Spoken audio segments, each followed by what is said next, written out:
Welcome back, everybody, to ShadowDark Curse 1 Diablerie, Episode 2. The story so far. We find our party consisting of Tobin, halfling priest of Geed, Mrs. Redcap, an elven witch, Valeroth, an elf ranger.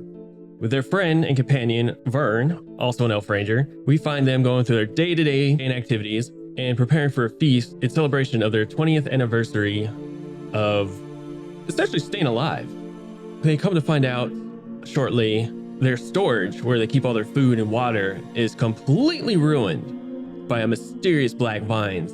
They go to investigate to find a trapdoor that leads to an underground maze of sorts that eventually leads them to a statue of Titania, the Fey Queen Goddess. Behind the statue, they find a Knight of Idris, who seems to be under a spell of amnesia, for he does not know how he got there, and his story is perplexing. He's bound and shackled to the wall. They free him, manage to fight off some skeletons, continue down the maze to find the source of these vines that have destroyed their food and seems to be rotting the tower keep itself. A bogthorn. They defeat it with their new friend and make their way back to the top to find a sliver of hope. The vines have vanished, and there's actually lush floral plant life growing from where there was decay and rot and mold and darkness. They find a new sense of hope, and some kind of real feeling of duty falls upon our heroes. They tell their village leader, Duran, who is in the middle of setting up a diplomatic party to another town that seems to be flourishing in this dark, aboding world. With this newly found defeat of this vile mystery, and unfortunately with all their supplies now destroyed, they are doubling their efforts to replenish, to make way to this new town that the scouts have heard of. And this is where we find our adventurers just coming out of a couple days of peace and quiet after their great ordeal. And are we a few days after, or are we going to Tally's to check on her? I would say you would check on Tally. It'll be, we're gonna skip ahead a few days, and Okay. like you've checked up on her to see how she's been faring, and she seems to be making a full recovery. But we're not pace. starting right after the last episode. We're skipping a few days. Yeah. Okay. Which I'm going to introduce carousing at this point. So in this game, possibly some other games, this is new to us. There is an event called carousing, where you would pull the party would pull in all their treasure and gold value, put it in a pool, and according to how much they have, they get a bonus from it, and they would each roll and to see what their outcome of their bonus is. One roll. No, it's each player. Each player rolls? Each player rolls a D8. Oh, wow. Whatever they roll and the bonus, their benefit bonus, to get a benefit, which will give them experience. For this, there is a table for ShadowDark, but I am going to change the outcome because they do have outcomes here, but personally right now, their outcomes don't really coincide with this story that we're trying to tell here, Tabletop Diaries. So, doing this a little bit different, have you all roll a D8. Well, actually, first, have you all decide how much you're pulling in. So we're putting all the gems. If we do all the gems, That's 100. It'll be 100. We'd get a +1 to our D8. I'll pitch in another 20. You want to do one? Well, the next bracket is 300 gold. Yeah. So we So can't let's make have it- that. yeah, So it's let's- either 30 or 100. Okay, I'll put 30. No. The bracket is for the benefit. Use either 30 gold or 100 gold or 300 gold. Oh, okay, then I guess So putting just- 20 is not going to do anything. No, not enough No. yet. All right, not then yet. 100 it is. Just pull the gems for 100 gold. Yeah. Okay, and then we each get a +1 to our D8 roll. All right. So everybody roll a D8. All right. My favorite time, rolling dice. And I'm going to edit this out to fast forward. All right. So I'm going to have everybody roll a D10. Oh boy. Zach, what'd you get? I rolled a 1 between 0 and 9. I got a 1. That's a 1. You got a 1? Okay. Dean, what'd you get? I got a 5. And Russ. Got a 9. Rolling good. For now, we'll see what happens when it comes time to cast a spell. All right. So it's been a couple days, and let's do this. Let's start with Geed. Geed, I assume you check up on. I ain't Geed. Yeah. Oh. Start with Tobin.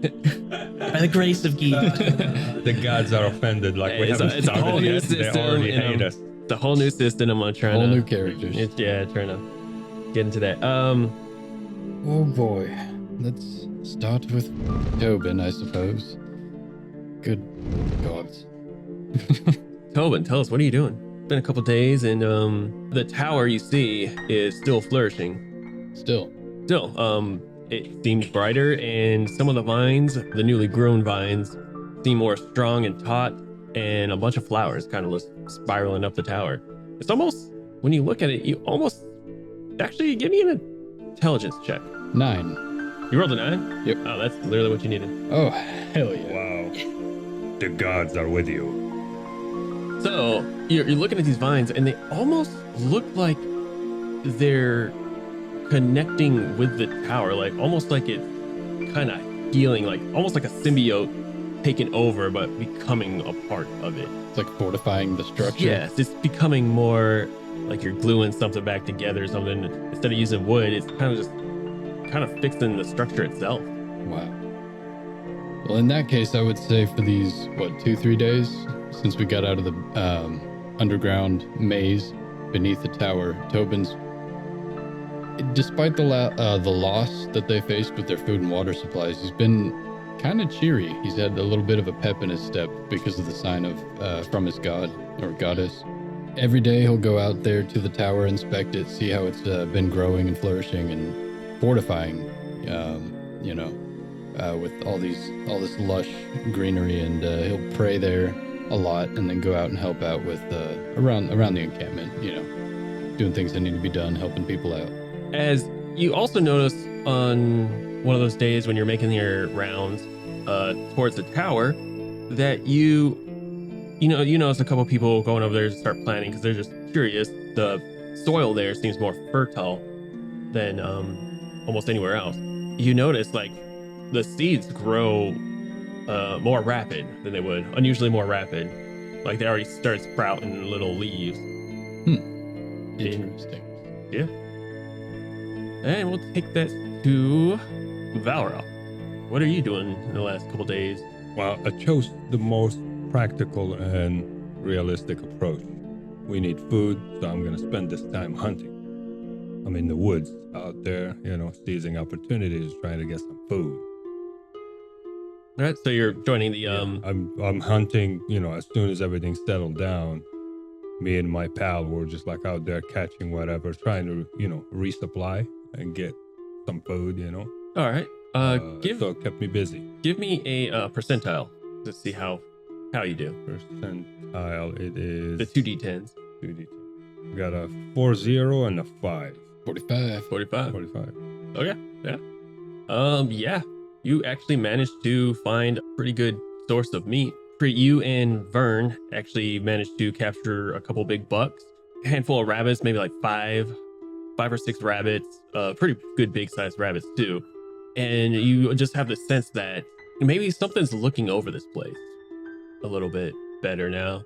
It seems more inviting. And even though it's Hope's Keep and it's your safe haven and home, you can finally feel like you usually can, take a breath when you get there, but you always, have your weapon on you as you would, because you never know when the bells might go off and you have to go help fend off the wall from these monsters from the night. But the past couple days, there's just been a glow to this place. And then almost like a literal glow from the tower itself, as a bunch of fireflies and colored glowing like butterflies almost kind of just dancing around. That's why we every took so advantage. often. We kept going back and forth to the woods, catching and dropping off stuff at Tobin's temple. And that's all we did. Under Duran's direction too, they split it off to basically the four corners, and then there's a couple random houses that they picked that a handful of people know, but they didn't make it public knowledge just to not cause kind of a stir, and in case bandits do break in. They know that just to hit 1 or 2 spots, they wouldn't know about like basically an emergency reserve. So yeah, that the plan's hand in hand. Are we keeping any fires on at night? Like Oh yes, no, the fires go all the time, All right. or at night, obviously. No, that's still very much a thing. Okay, I guess that brings us to Miss Redcap. What have you been doing the past couple days? Mrs. Redcap remains relatively unchanged. She's just gonna Relatively keep. unhinged. She's just gonna keep on going on. She might do a little shopping. Recruit an impressionable youth to tune the viol, and just what else? Does she clean up her hut? She's gonna fix little things for the rest of the townsfolk with her cauldron. Cool. I will say also, you notice that your vines seem also to be kind of more flush and floral. Not vile. I mean, if you want them to be. Like maybe some like, I don't know if there's like floral plants out there that are kind of like, Mrs. Redcap is a Evil little looking. unsettled about whether or not she wants her hut to be this flowery. Okay. It's too much beautiful. That's Right. too much light. Ugh. I can say if you'd like to, you can like pray to your god and make it I'll give you this, like it's still flourishing, but you can make it more like cryptid looking if you'd like. Well, okay. Well, what are the growths? What are the flowers around it? What do they look like? I mean, they're all sorts of different colors, very vibrant. Like you see like pink flowers, some light blues. Like when if you go into a newlywed who's just had or expecting a baby, Mhm. so Mhm. you'd probably know, but I could be completely off. I don't know. I know what But you mean. You decorate the room, and it's Right. very, childlike. How you expect, how you see in movies, like Very oh, poppy and yeah, colorful. yeah. When the baby shows up on time. Yeah. Not So too early, but yeah, those kind of colors, kind And of. as soon as the baby is Much more. born, they die. Mrs. Redcap would like to take some samples from the growth Oh. for her cauldron business. She wants to always get samples of things, so maybe she wants to take some of the red flowers if there's any red flowers around. Yeah, you get several Okay. bowls of red flowers.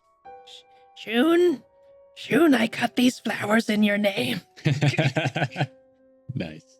But yeah, I guess we could all go on a supply trip later on, or try to trade for things maybe before we. It's just a thought. We can do it later, but yeah. Cool. On the third day, Vern Val, you just got back from another run. Everybody's, just going day to day. When Duran comes out, goes up to the center and rings the bell that's just in the center to get everyone's attention. Doom, doom, doom. And just waits for everyone to gather up. I assume you all do. Yep. Everybody, in light of new situation with everything, first, I would have to say it's been a great couple days. The harvest, as we all could tell, is flourishing. We have fruits now.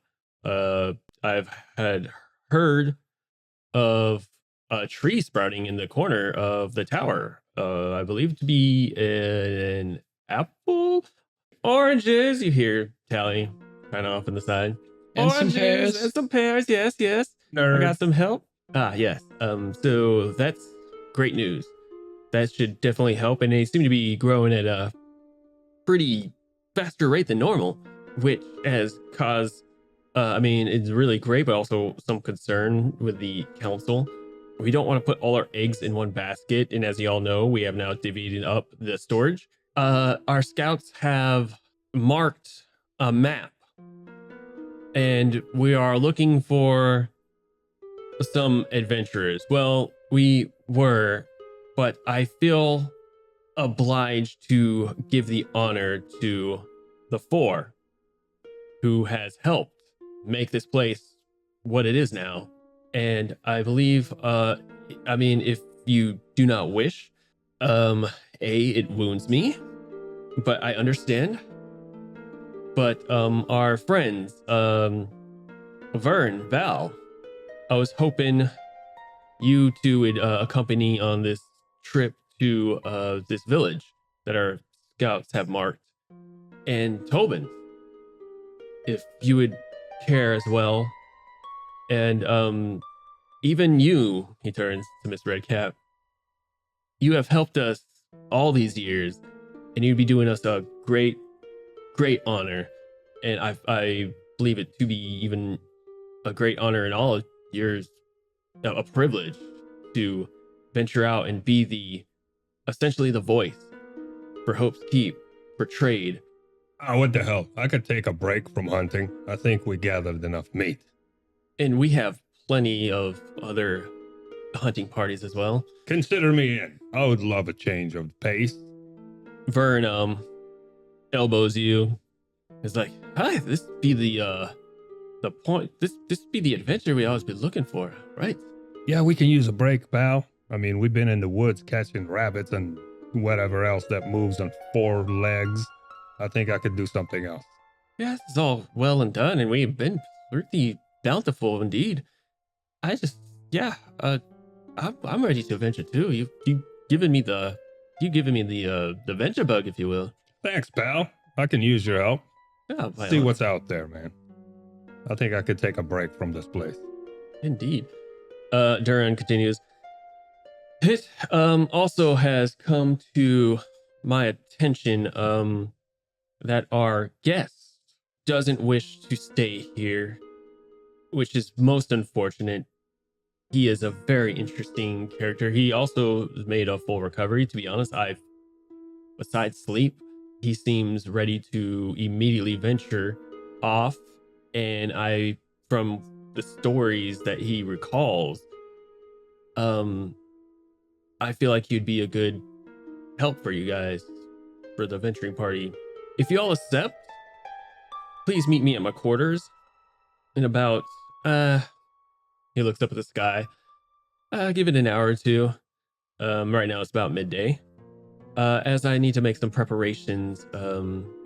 It's been a while especially since our newcomer visitor is here. I need to kind of prep up things. I'm embarrassed to say a little messy, but yes. He looks at you for if you would honor me in that, at the very least, even if you wish to tell me no, mull it over for the next 2 hours and come see me. You know where to find me.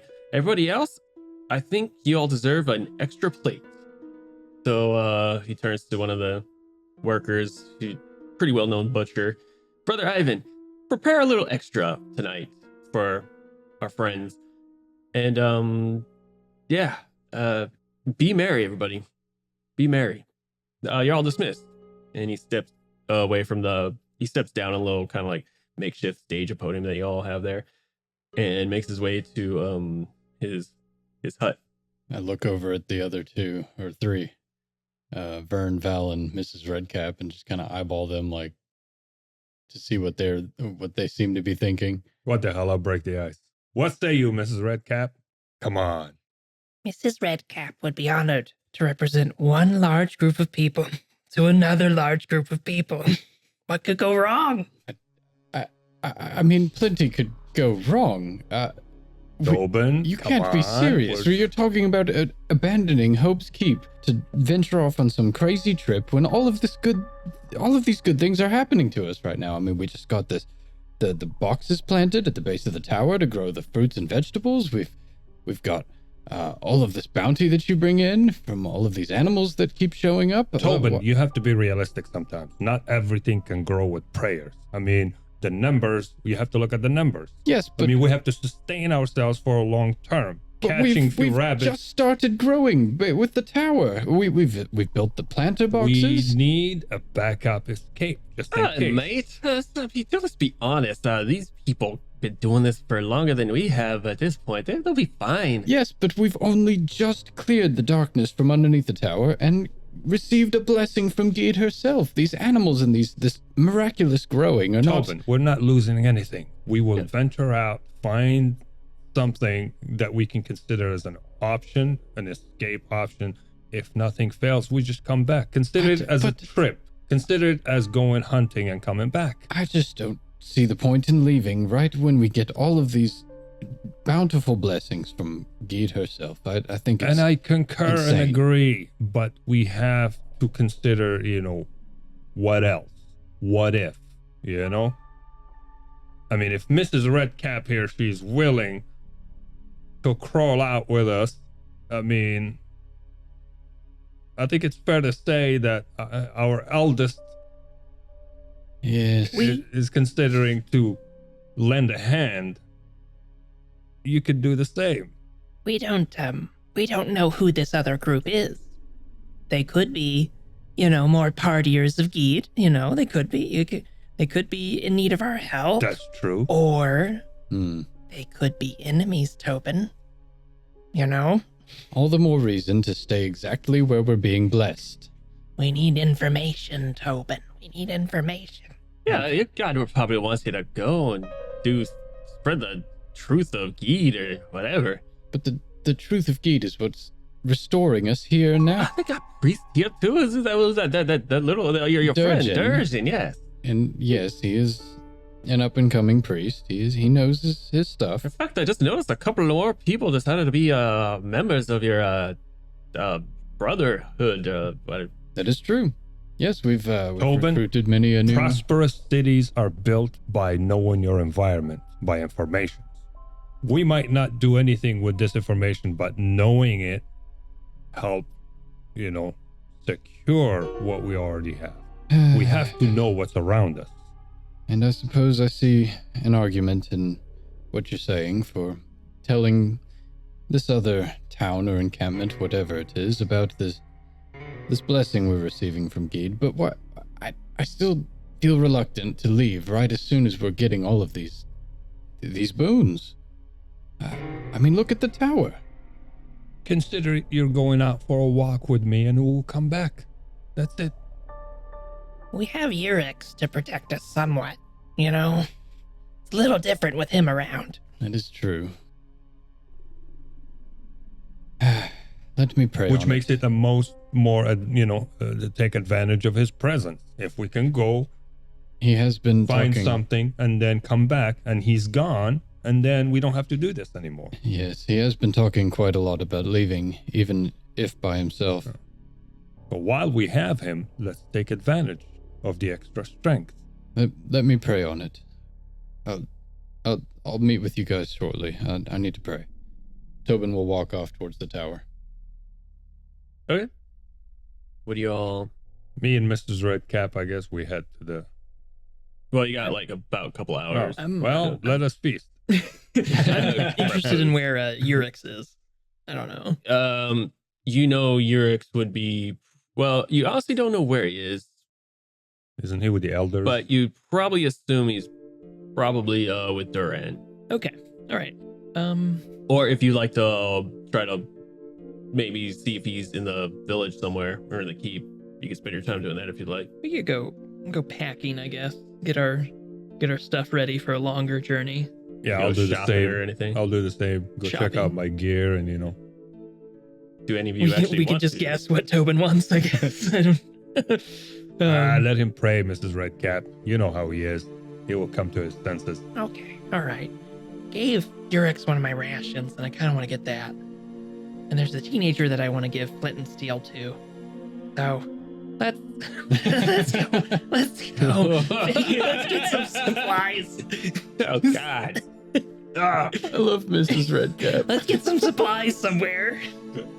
I'm not going if Mrs. Redcap is not going. Do you want That's that? how awesome she is. Do you actually want to get some supplies? Yeah, I was wondering about the, Hope's Keep, because Duskthorn obviously may be the most wealthy person to interact with and doing, but I didn't know if he had some kind of shop or trading. There is a few shops kind of around there, makeshift, like most. They've collected, findings from the hunting parties or foraging parties or whatever, or just scouting parties, because, they might have gone into battle with some people or Small maybe, level shops. Yeah, it's found some small time bandits or scavenged around here and there, so you can find True some mom stuff. and pop shops. Yeah, Okay. basically. He has a handful. So they still gotta make their living somehow. Currency is a thing here. Mrs. Redcap would like to go to the biggest shop, I guess, or wherever that she can find rations and extra flint and steel. So that would be the Tabertique shop, which is run by Tabertique, a hardy dwarf. You've known him. Everybody knows who Tabertique is. burly little guy, very boisterous, has a lot of goods, weapons, armories, and he's also the blacksmith. So he runs the shop with his family. He's got 3 sons and 1 daughter. Don't ask for their names.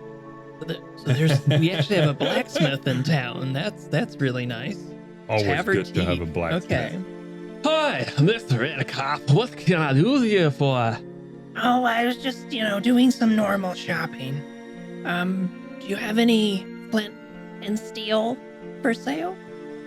Well, I sure do. Plenty of it. Yeah, I gotta keep that on stock. Something like that break, I gotta be keeping a whole pot for it. And you see basically like a basket full of it. Yeah, that's a run here. 1 second as I get to my list. And as the DM gets the chart up for you. Yeah, that'll run you about 5 silver piece. And take about 1 gear slot. Okay, that sounds reasonable. How about the rations? How are you doing on rations? Well, I got some rations here. Okay. I could get you 3 for also 5 silver piece. And you can put 3 10 in 1 gear slot, Right. up to 3. So 10 silver is worth 1 gold. Yes. Is that right? Okay. So I'll do that. I'll do 1 flint and steel. I'll do 1 rations of 3, and I'll subtract 1 gold piece from my inventory. Sounds good. Also, if you still have that emerald in your guys' inventory, go ahead and get rid of that. True. Oh, is there anywhere we can buy healing potions? Or is there healing potions in this universe? I don't. Because I have plenty of money, and if I can get it now, this is the time. I don't think. Is healing potions a thing in this? I don't know. I've never come across it reading the I book. think they're pretty rare. Yeah, but I didn't- I think there's 1 in the giant inventory items example. So we can't buy 'em. Think Is that what yeah, I you're don't think it's saying? very common. All right. Low hit points. So this low this heat. this makes this game more brutal. Right. It's definitely brutal. Okay. Yeah, I don't see an Amelia, so I'm gonna immediately here. So I'm gonna say no. He doesn't have healing potions. That's All right, probably no more healing of more of a big town kind of thing. I'll have to look into that, but for all intents and purposes, no. All right. That's all I was interested in. I have my usual gear, some food. How are you on torches? Torches. And for you guys to know, we haven't gotten to it yet, but to make a campfire, that's 3 torches. It lasts for 8 hours. Oof, shit. I have 4 torches. I do too. And for mechanic purposes, someone has to be by the campfire for it to run. If So shifts if we sleep. How much? Okay, Mrs. Redcap is gonna ask. How much are the torches? I'm gonna buy a couple more. I got plenty of torches to fire, lads. 5 silver piece. 5 silver piece per port. Oh my god, what the? I have no idea. I'll buy for another gold piece. I'll buy 2 torches, and I'll give 1 to Valross. All right. Well, a pleasure doing business with y'all. I don't know. No, I What had it enough. I know what I'm doing. I was doing that dwarf. I was trying to get that, that Scottish A grit. pleasure doing business with you. Pleasure That's doing not it either. I don't know. I Scottish. asked the shopkeeper, just what lied. accent is that from? What Fucking- world are you Where the from? f- are you from? Yeah. What continent are you from? Aye. That's be 1 gold piece for 2 torches. Done. Pleasure doing business with you, lass. You like anything, sir? I'm just, I would like to record your accent. It is amazing. What is the record? It's when you etch it on the stone and then you scratch the stone and it plays again and again. This dude sounds like it. Ding, ding, ding. Yeah, Ka-ching. Right. give up on that accent. Clearly, I did not practice. No, this before. keep it. Keep it. Don't give up on it. Keep it. Yeah, whatever. Bro, I started. I was like, all right, this is accent. Now I'm like, it's just out my mind, right? I can't even think of what. Maybe we should take a trip to Scotland / Irish. Yes. I would, if I had the money, I would pay to take you there, and I just want to see what happens. It's like I stand in the middle of the street. All right, Well- Tim, we're here. So to a certain extent, if you do a Scottish or Irish accent well enough, you will not be understood. Yeah, they put it on the kettle, put a cast, and just put the pot in the kettle. Hell yeah. So anyway, yeah, you buy your torches and your flint and steel. Are you getting anything, Val? I will purchase some rations What's in the ration? What's in them? Mm. They're just like folded little sacks of. There's like some dried meat and All some right. cheese and like some bread, basically. I will purchase. There's 3 for 5 silver. I'll take 3. So you can, if you have no silver, just take 1 gold away and give yourself 5 silver. All right. Torches also 5 silver. It has to have an oil flask if you wish. Oil flask, you say? Yes, That's less longer. I will take that oil flask. that's about 5 silver apiece. You got it. I think those refill the lantern, Yeah. right? And so that the lantern lasts for. Does that last for 2 hours? Yeah, I Yeah. got a lantern too for 5 gold. Wait, yeah, 5 gold piece for the lantern. He's trying to upsell us here. Just saying, if you want a lantern, it's 5 gold piece. Do I have to supply the oil with it too, or is it filled? You know what? It'll come filled. All right. Thanks, pal. No problem. So for the lantern, you said it lasts longer because I I think think so, but I I mean, it can't should. remember. I mean- oh no, wait, it's brighter. That's the thing. Oh, yeah, it's a bigger- close to near. yeah, is that's it? right. I thought it was longer. But I mean, technically, I thought it it was- should burn longer than a We can torch. look it up. Yeah, We can- it's mean, in here come on. somewhere. In the real world, It's the gonna come torch up again. burns, and lantern oil kind of burns the at a oil different lasts. pace. Yeah. Oh, here it is. Lanterns. Cast light up to double near near, that's distance. right. See light source. Oh, you're right. 64 So requires it's not oil. longer. Has a It's just shutter to hide the Yeah. light. further Yeah. light. Oh, That but it makes has a shutter so you can hide the light if it's like, you know, if there's a creature that's actually attracted Nice. to light. All So you right, can so I dim can it down. control the light. Yeah, That would you be can scary. control the light and Essentially pause the timer. It doubles. No, it doesn't pause the timer. Oh, because You're shutters. You're just making it like Yeah. so. Yeah. You're just Gotcha. dimming it down. The oil flask can also be used as an attack. I can set things Yeah, on it's fire. throwable. Yeah, I can set things on Yeah. fire. It's like Oh, cocktail yeah. Molotov. Yeah. So Okay, interesting. oil flask fuels a lantern. Whoa.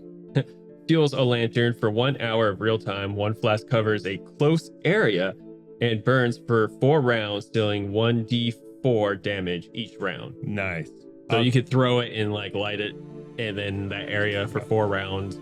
Whoever's in it obviously would buckle up, people. Fucking We have a burn. lantern. yeah, and an oil flask. And napalm. Okay, it wasn't invented then. It is now. Now I can't wait to get in a situation so I can blow it up. Hell yeah. I love the smell of oil flask in the morning. Oil flask in the morning. The burning embers entering my nostrils. Sorry, go ahead. Mrs. Redcap would like to say to Valros that she'll meet him, you know, at the meeting or whatever, and she'd like to go to her impressionable youth if she's been able to find one. All right, Mrs. Ratcap, I'll see you later. Okay. You take care now. All right, I'm gonna take this to Tobin. Okay. Tobin, you get up to the tower. What do you want to do? So I walk up and Tobin's heart is pounding in his chest and he's trying to hide it, but he's bad at it. So he's got the worry on his face. And he's looking up at the tower, just looking at all the flowers and the leaves and vines and stuff. Please be with me. And he will walk into the base of the tower. And over the last couple days, they've started building like flower boxes to, you know, take advantage of the lush growth. He'll go in and he'll pick off some, like a flower or two, some leaves, and just little bits and pieces of the growth that are sprouting up in these flower boxes. And he'll make a little circle, and he'll kneel down in that circle and pray to Geed. As he's sitting there in meditative stance, he's going to try and reach out to his goddess and ask, look, I understand that you've blessed us, and I'm extraordinarily thankful to you for all of these wonderful bounties you've provided. What would you have me do? Would you really have me leave right now in search of some fantastic idea of other civilization, or would you really rather I stay here and revel in your bounty? Please, I need a sign. As you finish your prayer, you sit there with your eyes closed, so you feel a gust of wind. Still looking down, blows over you. Slowly open your eyes, and before you, you see a little leaf pop up from the ground. And it slowly but quickly starts to blossom in this pink and blue petaled flower that kind of curves up to you about a foot up. And then just kind of starts blowing in the wind and kind of turns towards the southern direction. And then just kind of goes with the wind at that point. Tobin will just stare at it, his mouth hanging open, and stare down to where the magical plant grew up from where it was sitting. I understand. Thank you. And he'll spend another minute or two there before he gets up and walks out of the tower to go back towards the temple tent. All right. Bring this to Val. Do anything specific besides after a little I'm shopping? just by the center of the town, just waiting for everybody to come back while I'm sharpening my sword. All right. Hanging out with my pal. What's his name? Vern. Vern. I would say you're sharpening in about when you should be headed to Durant's place. About 30 minutes before he'll show up and, just shoot the talk with you. Shoot the breeze. Yeah, shoot the breeze with you. Going to Redcap. You wanted to go do something with a child? A minor. That An does not impressionable sound youth. good. I was debating whether or not to I don't know what the children or teenager demographic is in Hope's Keep. There's a few. There's a few. Okay, so I'm guessing that I've already had a few conversations and maybe going to the most impressionable one that I've found. I don't know. An angsty teenage boy. Yeah. Actually, yeah. You see this humanoid, human, short, scruffy hair. Kind of dark, like yours, I believe. You have dark hair. Balding. Well, Balding, she's but balding. yeah, sure. Let's go like grays on black. Yeah, let's go there. Okay. Well, he's got dark black hair, straight but like scruffy, a little dirty, but I mean, who isn't these days? You come up upon him, and he's kind of just like bundling a bunch of sticks together. What's his name? Would Mrs. Redcap know his name by now? Yeah, you would know his name. His name is Jordan. Jordan Bugs Keep. All right, Mrs. Redcap is gonna approach him and just wave and be like, Hello, Mr. Bugskeep. Oh, hey. How's it going, Mrs. Redcap? Good, Mr. Jordan. I'd like to give you a gift. Oh, okay. Would you like some flint and some steel to make fires with? You see his eyes widen, his mouth half agape. Are you serious? My parents won't ever let me play with fire. And yet this is our one thing we have to, keep burning all this time. But apparently I can't have it. Are you serious? Yeah, I got a new thing of flint and steel from Tavertique. He's the one who keeps all the flint and steel, by the way. And he's That's where they keep getting it. I'll give you my old flint and steel here, Jordan, Mr. Jordan. And we're gonna talk about fire for a bit, and then I'll leave you alone. Okay. By the way, is it true? Are you leaving? We're just gonna go on a little trip, honey. Okay, Mr. Jordan, it's not a big deal. But while I'm gone, I want you to practice with fire. Okay, now have you ever set a fire before? I mean, there was that one incident, which is why I'm not allowed to hold the flint and steel. But I mean, it's been so long. It has been a minute. I barely remember how I even got it started. Mrs. Redcap is big on second chances here. Okay, so we're gonna do just a basic little procedure, so you can have the control fire gives you. Okay. Well, the first thing that you do with fire is to not even think of it at all. You start with a pail of water. You understand? That's interesting. I never thought of it like You that. need to start with the undo step right Start there, okay? with Just have a water. pail of water with you. Okay. How old are you? I'm about 15. 15. Excellent. Okay, now you start with that pail of water, you fill it up, and so if you ever start a fire, you can put it out right quick. You understand? That's Okay. probably why they didn't. Yeah. Well, that it's makes just sense. it's just one procedural step. But here's the thing about fire.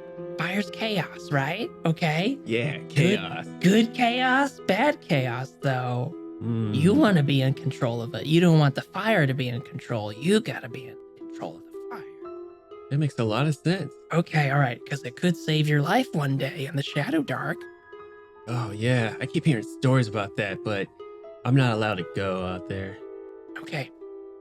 So, you got your wood, you got your tinder right here. I see you got some sticks, right, Mr. Jordan? Yeah, I was kind of mimicking the big bonfire in the middle. And you see he's got kind of like sticks, how they kind of like stack them in a little higher kind of way. Okay, where's your pail of water? I could go get one real quick. Do it now. He runs off to the well, takes a couple minutes, but eventually comes back with a pail of water. Okay, now you got your pail of water. Okay, you got your tinder, right? You got your sticks. You might want to have a little bit of grass to help start it. Do you see? Oh, great, yeah. And bends over, just picks up some grass. Do you see he literally just put a bunch of sticks together, like on the ground, like this grass kind of like there's like in the ground on the grass, whatever. So he just rips grass from the side and just puts it on top. Okay, all right, good. Okay, so now you got your little tinder that goes, and you got your sticks, your bigger pieces of wood that help the fire last. That's important too. You got to start the fire with tinder, and then you got to have the little larger pieces of wood to do it. Okay, and then I guess the last thing that you need is not the permission of your parents, but flint and steel. Oh, okay. Sounds it. Okay, now you have one job to do while I'm gone. Okay? Yeah. See that fire in the center of town? Yeah, of course. Yeah, you keep that burning. Okay? Yes, but by all means. You can be restarting the fire with this flint and steel that I'm giving you, and Miss Redcap's gonna hand him flint and steel now. He grabs it and like quickly just kind of tucks it under his cloak. Now, you don't have to tell anybody that you got this. I know a lot of kids get excited about things and blab. You don't gotta do this. Be smart. Of course. You're No one's smart. gonna know any of it, not after last time. You're a smart cookie, Mr. Jordan. Yeah, now you know to be careful, Mr. Yeah. Jordan. Okay. So then, you keep that fire in the middle lit, whether it's collecting sticks and just throwing them on, that's not as much fun, but it's a good thing for a 15-year-old to be doing. It's responsible, okay? And it's also restarting the fire with that flint and steel, okay? Of course. You could save lives, your parents' lives, okay? You just got to keep a secret. Yeah, of course. Fire, also, another thing to know is fire always reveals itself, okay? So, it's okay if you get caught if you're saving a life, How do you save someone's life with fire?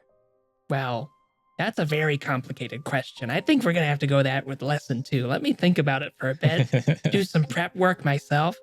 But I know that bogthorn vines, the vines from that bogthorn, it didn't like fire. I heard about that. Okay. That's how you killed it?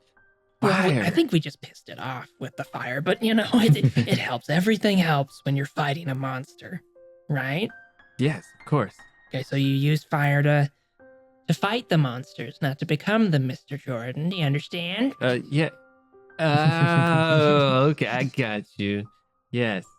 Thank you, Miss Redcap. Oh, this is so awesome. I can't wait And to don't start. forget the pail of water thing. yes, Don't forget. pail of Mrs. water. Redcap is walking away over. You see him like just kind of look at it under his cloak and looks around to make sure like no one sees him. Tucks it under like a little pack, kind of wraps it up and looks around again, just darts to his house. You didn't hear any of this from Mrs. Redcap. He thumbs up as he runs out. June the Vile loves you, child. Get a luck token for that one. Yes. Yeah. All right, after all of that, y'all make your way to the center. Just about like a couple minutes before you have to make your way to Duran. Y'all meet up. Looks like we're ready to go. You see Vern and Val sharpening their weapons, just sitting on the side of the big hearth in the center. Well, lads, shall we? All right, I see you're back, Tobin. So, did the god spoke to you? Or she spoke to you? Yes. Excellent. And I've had a talk with Durgan, who will keep the temple while I'm gone.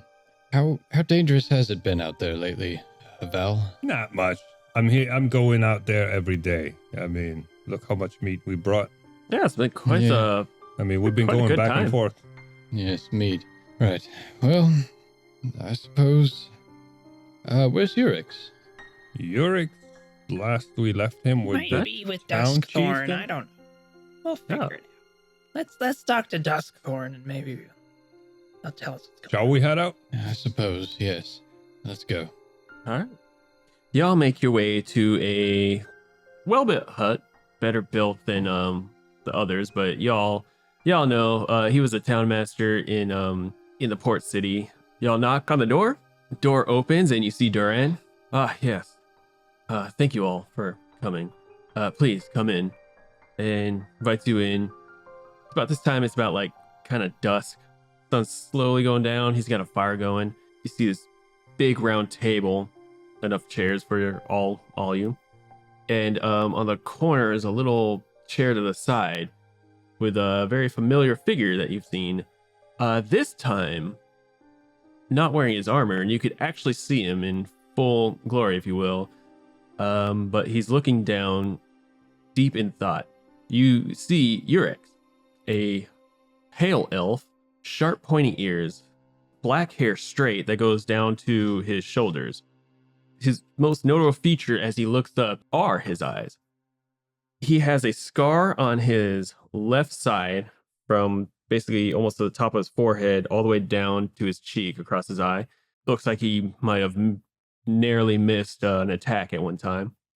His eyes are intact, but his most notable feature is his eyes themselves, as they are multicolored and shifting all the time, but it's a dim color, almost like not really rich, almost like kind of pastel, but dimmed.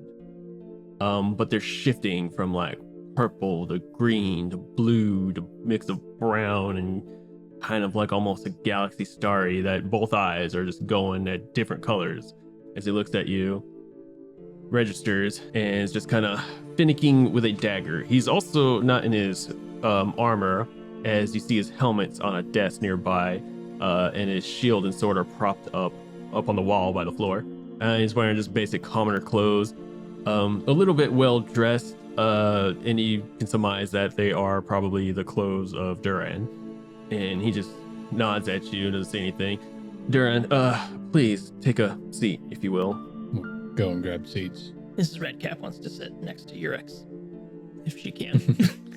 Okay, I'll say like you're probably at the table, and he's kind of off to what would be your right side, where you Oh. kind of just like So you're block him. sitting here, he's over there. Yeah. All right, You still could. No. I mean, yeah, if you want to pull a chair and sit around it, by all means. Duran waits till y'all get seated. So, I guess first and foremost, well, I guess you probably want to hear some details before you make your decision. Yes, absolutely. Start with the good news. The scouts have marked a couple spots now, new on the map. He lays out a map, and you clearly see the upper left part where Hope's Keep is clear. He rolls it out, and you see south 3 markings. The furthest southern one has a huge circle and says civilization. For reasons the scouts didn't want to interact. We don't know if they are hostile or would be hostiles, but from what they could tell, they seem like normal people, going day to day. Seems very fruitful. It is about a 2-day journey. How Maybe close day and a the half. scouts came to it. They say they were pretty close. They saw the walls. They didn't go in. Basically just far enough to where their guards can't clock them. So it's a walled city. Yes. But they said it seemed flourishing because they have farms outside of the wall. So it's bigger than us, this group. They clocked only a handful of people, 20, 30 people that they could see, but also, again, it's walled. It Okay. does seem bigger than Hope's Keep. We'll try to figure that out. Indeed, So your scouts haven't even seen if they're peaceful. that's what scouts, they clocked in, and he points at these other 2 sections of the map. They found a hut on the way, and a very interesting thing, monument not that far south from us, about 2.5 or 4 miles. What is the south of nature us. of this monument? They didn't want to get too close to it. It just looked like a big stone pillar with runes on it. Okay. I told them to be safe and not to engage. You guys, I would hoping to be the engaged party and send a peace offering, hopes for a trade. And he pulls out a scroll. This is a letter stamped by my family. It has terms that I am hoping, if they have a village leader, that would help us either in trade, in development, or even shelter if need be. I feel strength in numbers is our best bet in the gloaming, as we can all. Well, Yes, of course. they seem like they're farming, so it doesn't seem like they are aggressive. They seem to have a normal life if they are farming outside Possibly. the walls. Well, any civilization can have farms, but It is impressive that they are able to farm, though. Our best strategy would be we act as if we are travelers passing through, so we don't give out anything about Hope's Keep. Maybe. If they are peaceful, then we can reveal our intention. They might seem a little bit more suspicious, I would say, though, if they don't know about us here at Hope's Keep. Which means they keep to themselves. Well, I mean, maybe we should make ourselves known. We've got a letter, and Deaththorn, does the letter say where we are at all? it gives approximate, but not not full coordinates, if you will, of where we are, for safety reasons, because again, they might be hostile. The old books, as the council goes back and forth on, back in the before times, we've learned to be cautious with new civilizations. They might have different ideologies, and we wouldn't want to burst into a war with everything going on right now. We obviously can't afford it. That's why we have to act as if we are just travelers passing through, not belonging to anything. So they don't need to know of Hope's Keep's existence. I agree with that, but if they are hostile, they may not ask us any questions if we're just travelers. They may... Then we make our way out and divert. Oh, dear. Mrs. Redcap is going to chime in and be like, We know if they're hostile based off what they do with their hands. You know, that's going to be a quick answer. So, That's true. Yes. you mentioned, Deaththorn, you mentioned old books. Can we read these old books? They are locked away trust me, these books need to be transcribed. They're written in a very old language before the calamity. And my father has been teaching me this ancient language. I can't afford to have other eyes on this. We talked this with the other council members, and we feel it is in the best nature that we keep these under wraps. I don't think old dusty books are going to help us anyways. This is a matter of real life, face to face. Well, believe it or not, Val, these books have a lot of history to do with a lot of our lives, and probably places in this realm no one's been to, haven't been to in centuries upon centuries. And if they're still out there and if they still exist, some of these places could really help not only Hope's Keep, but all of the gloaming. That has always been the goal, but we obviously can't, or we don't have enough resources to expend on trying to get to these more fruitful and dangerous, way more dangerous places and prosperities. It's beyond our reach at this moment, so we're grasping at what's around us, and it just really sucks that it's been 20 years and we're just now finding a village south. Maybe they haven't been there that long, but it's a start. And after what you guys did at here, the tower, most of the council members also feel like, and looks at you, told them that this might be a sign that maybe the gods haven't fully abandoned us, and maybe they're actually trying to push us to restore the old world. Yes, I can attest to that. Gade herself gave me a sign not even an hour ago. You spoke about trade relations. What could we trade with them? If they look better situated with us, do you think they want maybe some of the deer or the hunting game that we can find, or is there anything else that we can trade with them? Our sources show that they have a better means of farming and more goods coming in. They have obviously another trade system. So if we can find trade with them, we're talking about items, treasures, things that could not only just help us with our day to day, but could help in, honestly, he looks at all for you and then looks at Urex, help you all maybe carry whatever higher purpose this might entail for y'all, for everyone in this room. Mrs. Redcap's eyes got really big on the mention of treasure and higher purpose. Well, from my business experience, we should not undersell ourselves. They're always constantly in a negotiation, which means they don't need to know what we trade until we know if they are peaceful and willing to trade, and then we'll figure out what to tell them. Meanwhile, we should keep Hope's Keep out of it. We are just travelers, which makes this mission more dangerous. Once we're out there, we're on our own until we secure the information that they are peaceful. Indeed. Also, you'll be bringing this. And he pulls out a small lockbox and places it on the table.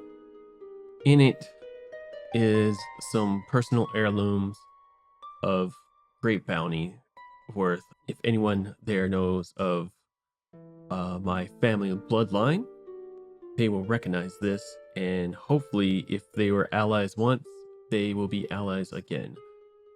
And there is basically a peace offering of some monetary value that I'm going to entrust in all you. Do not just take for personal gain and actually offer this. Remember, this is for the betterment, not only for Hope's Keep, but for all of the gloaming. This truly does work out. This could be the first step in a unity across the entirety of gloaming, and maybe we can finally rid this dark poison that I've been reading through these tales. I know a lot of people just believe that this is how the world is, and for a long while, growing up, I was pretty certain that this is life. This is all that life is close the doors at night and fight for survival. But my father, he'd rest his soul, may always made it a point to tell me that these stories mean something and that they are real. And even though times are dark, and his father before his and his father before his always made it a hard point to make sure, and he holds his hand, you see, and he rubs it, and he's got a cloth tied around it. Here I see, and he just kind of holds it. Sighs. Made it a point for us to know that these are not just fairy tales, myths, and legends. These are true stories. That this was once real. And after the events that happened a couple days ago, I fully believe that this is our time for the world to heal, and it might very well be in our hands. Possibly yours. For sure, we can get rid of this darkness, but sometimes it's overwhelming. It makes one lose the ability to hope. And throughout this conversation, Tobin's been somewhat sneakily been pulling out a flask from under his cloak and taking swigs. Also, there's food on the table. He's avoiding that and going for the flask. Fair. So would the end goal be potentially regular Peace. trade routes and cooperation with this other? Yes. Possibly adjournment. Maybe they can find some resources here. I'm not 100% sure, but maybe someone there might be more familiar with Titania. Well, they may take interest to the tower. We have the tower and what's beneath it. Exactly. That could turn out to be something of value to them. Of course, Also, yes. we have this unique character, and he looks at Urix, who's just been quietly sitting there, arms folded across, just kind of taking it all in and eyeing each one of you in silence. He cannot stay here. Should not stay here. And I am one to not imprison anybody by any means. He is free to go whenever. We promised him to help him with his quest if he helped us with ours. It's time to pay. He has expressed much need to venture off. I would feel obliged since he's helped us with this ordeal that we just came through with the vines and all. Kind of promised him if I could make a party, a little convoy to the other town, that he is more than welcome to join, as long as none of you have any problems against that. Of course not. I'd be glad to travel with him. Well, like I said, I do not. We made a promise to him, and I think we have to come true. That is true. You fought that bogthorn really well. Did. All right. Well, I suppose it's settled then. Will anybody else be coming with us? Unfortunately, we cannot exhaust anymore. That's fair. I believe you all are more than capable. After seeing this miracle wrought before us, also believe Urix could definitely help you in any situation you might find yourself out there. I am gathering some supplies for you all. I highly suggest leaving at the most earliest time in the morning to head out to get some good traction going, because it's approximately anywhere from 2 days to get there. Okay. And The earliest the better. We make the most of the day. exactly, which means you're going to have to deal with ShadowDark. Oh dear. Was never easy. Even the scouts knew this, but it is beyond time we try. Okay, so we've got a letter and we've got a lockbox.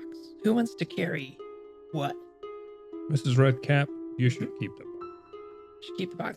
I If think we are busy fighting, I'm the least trustworthy person here. Yes, I would agree. We well, perhaps Vern, can you take the lockbox?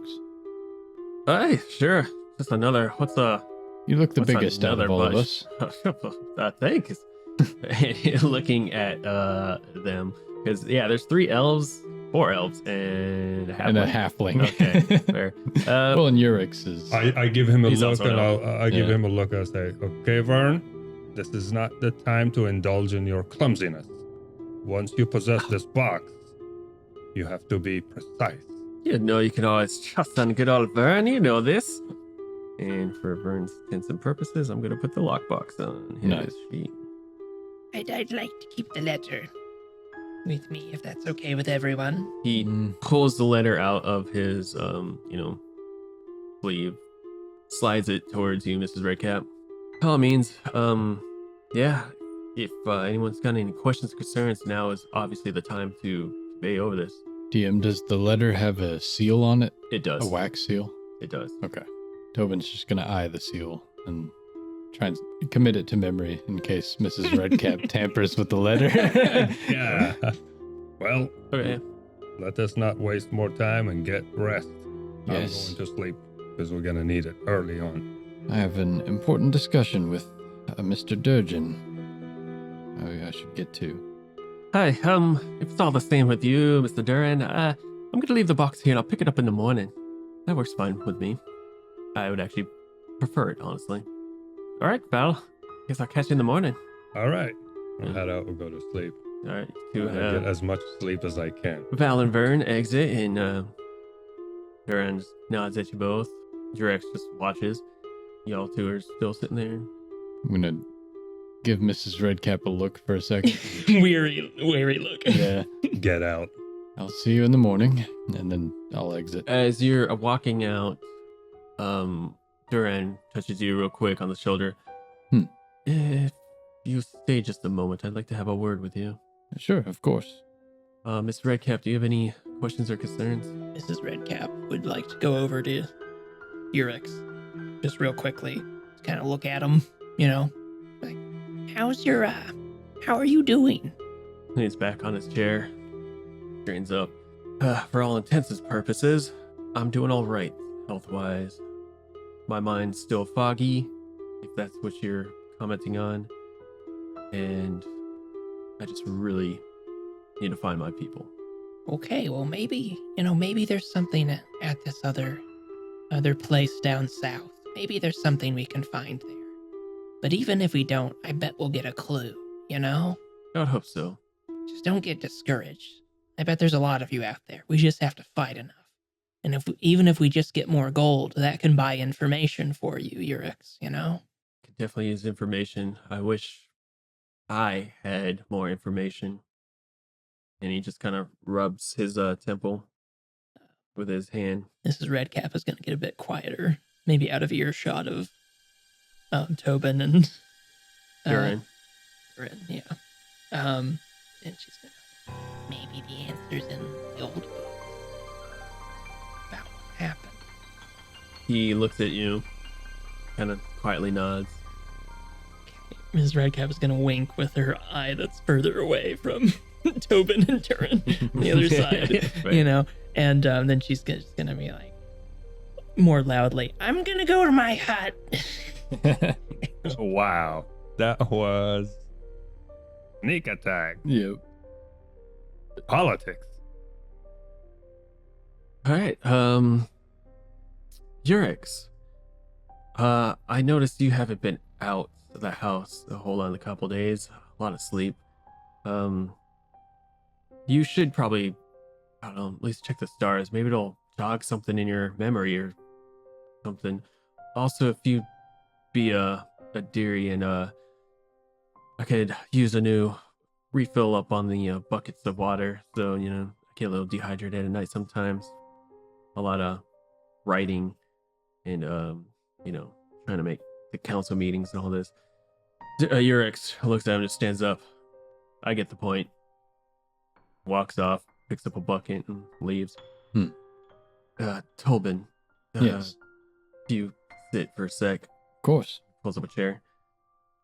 Sits down, looks at you. I have spoken with your ex, and I am concerned. What for? His memories, and when he sleeps, he mutters, The slaughtering of unarmed peoples. yes.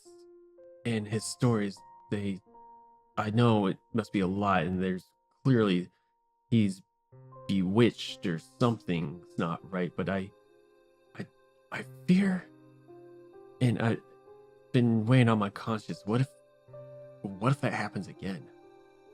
I have been thinking of that too. The only source of comfort in that line of thinking for me has been the involvement of Titania herself. She's not typically supposed to be one of malevolent intent. She's a Fae being, essentially, being the Fae goddess. They're mischievous, sure, but not evil by any means.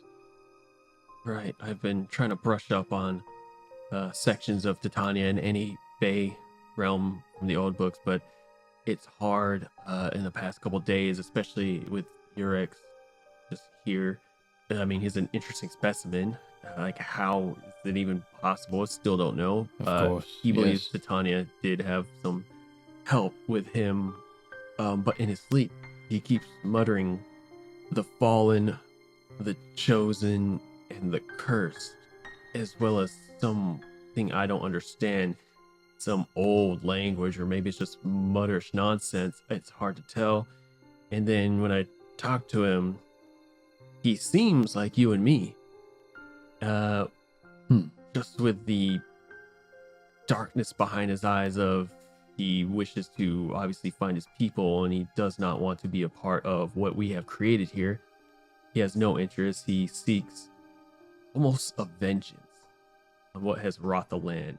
He feels in a weird sense that he might be to blame or just cursed. He can't figure it out. And his stories of war, they don't track. Does it seem like it's older than it's supposed to be? Very old. It sounds Indeed. like, honestly, like the old books, Fascinating. the before time. That's partly why I've kind of expedited this expedition. And seeing how you guys have history, even though it's only been a couple days, I feel it's in the best interest of Hope's Keep to get him out of here. I understand. I'm entrusting this knowledge with you because you seem a little more level-headed. And if it comes to it, I feel like you might be the stronger one to do what must be done. Looks at you. I nod. I appreciate your trust, and honestly, if it's any comfort, I would be equally as worried if not for seeing him help us with that bogthorn under the tower. He healed us through the conduit of the statue of Titania underneath the tower and aided greatly in the battle, so as confusing as his memories may be, I trust him for what it's worth. Right. I just say keep an eye on him and watch the party. I will do my best. All right. He'd be with you. And with you. And I'll get up and leave and head back towards the tent so I can find Durgan.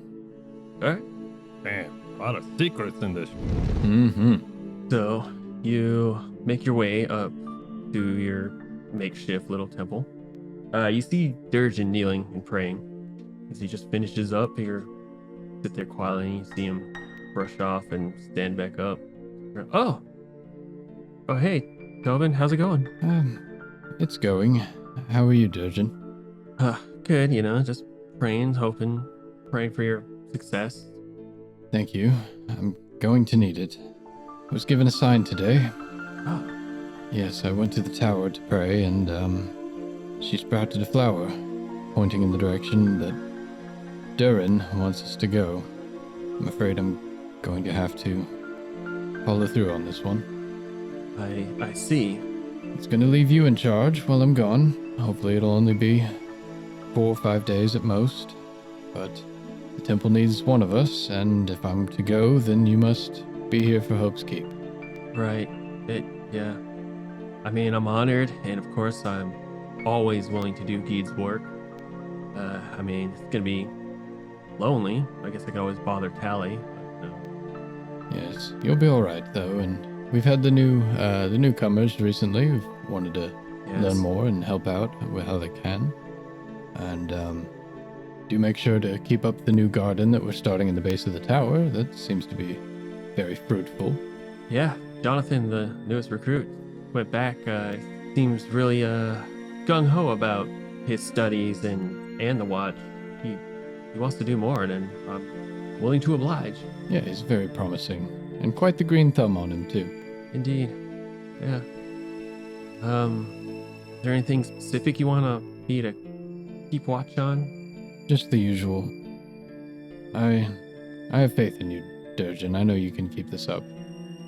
And if anything were to happen to me, I'd rest assured that you can take care of the people of Hope's Keep. Yeah. I believe so. Tobin, be careful out there. You too. And I'll pull him in for a hug. He'd be with you. He'd be with you. All right. And with that, we fade into the morning. Y'all make your way to the center. This time, Duran comes up to you. He's got, from what you can tell, the strong box wrapped in wrapped up in like a cloak, I guess, or rags, or like a little blanket, or whatever. So you can't really tell what it is. Goes up to Avern, hands it off. Here you are. It's like, yeah, he puts it in his little satchel. All right, we all ready? Oh, yes, by all means. Here are some supplies. You all have 5 torches to disperse upon yourselves. 5 torches. and 4 rations. Ooh. Or wait. Sorry, 8 rations. I can carry, so 3 rations per 1 slot, right? Yeah. So I can carry some of the rations. I've only got 1 slot. A little low on rations. I'll take just 1. 8 rations divided amongst you. You say you're giving 2 to Vern, and then Val and Tobin will take are 3, yeah. taking the other 3. Scratch to 5. I forgot to multiply, so it's 10 torches. How many per slot? 1. I only I have have room no for slots. 1 torch. Can Urix take some? Or Vern. Or Vern, or both? I can take 2 torches. Yeah, Vern can take 5, and Urix will take the remainder if you take. I took 2. You took 2? Okay, so that leaves him with 3. He gets 3. All right, so there's your provisions. I hope they satisfy. This is kind of all we can spare at the moment, but if y'all ready, they know to open the gate for you. And oh, I almost forgot. And he hands you a rolled up piece of paper that shows you a map that I need to give you guys. Nice. So this is more for you guys and obviously not the listeners. Finally, some bit of information. For the listeners, there's a few hexagonal shapes that we're seeing now.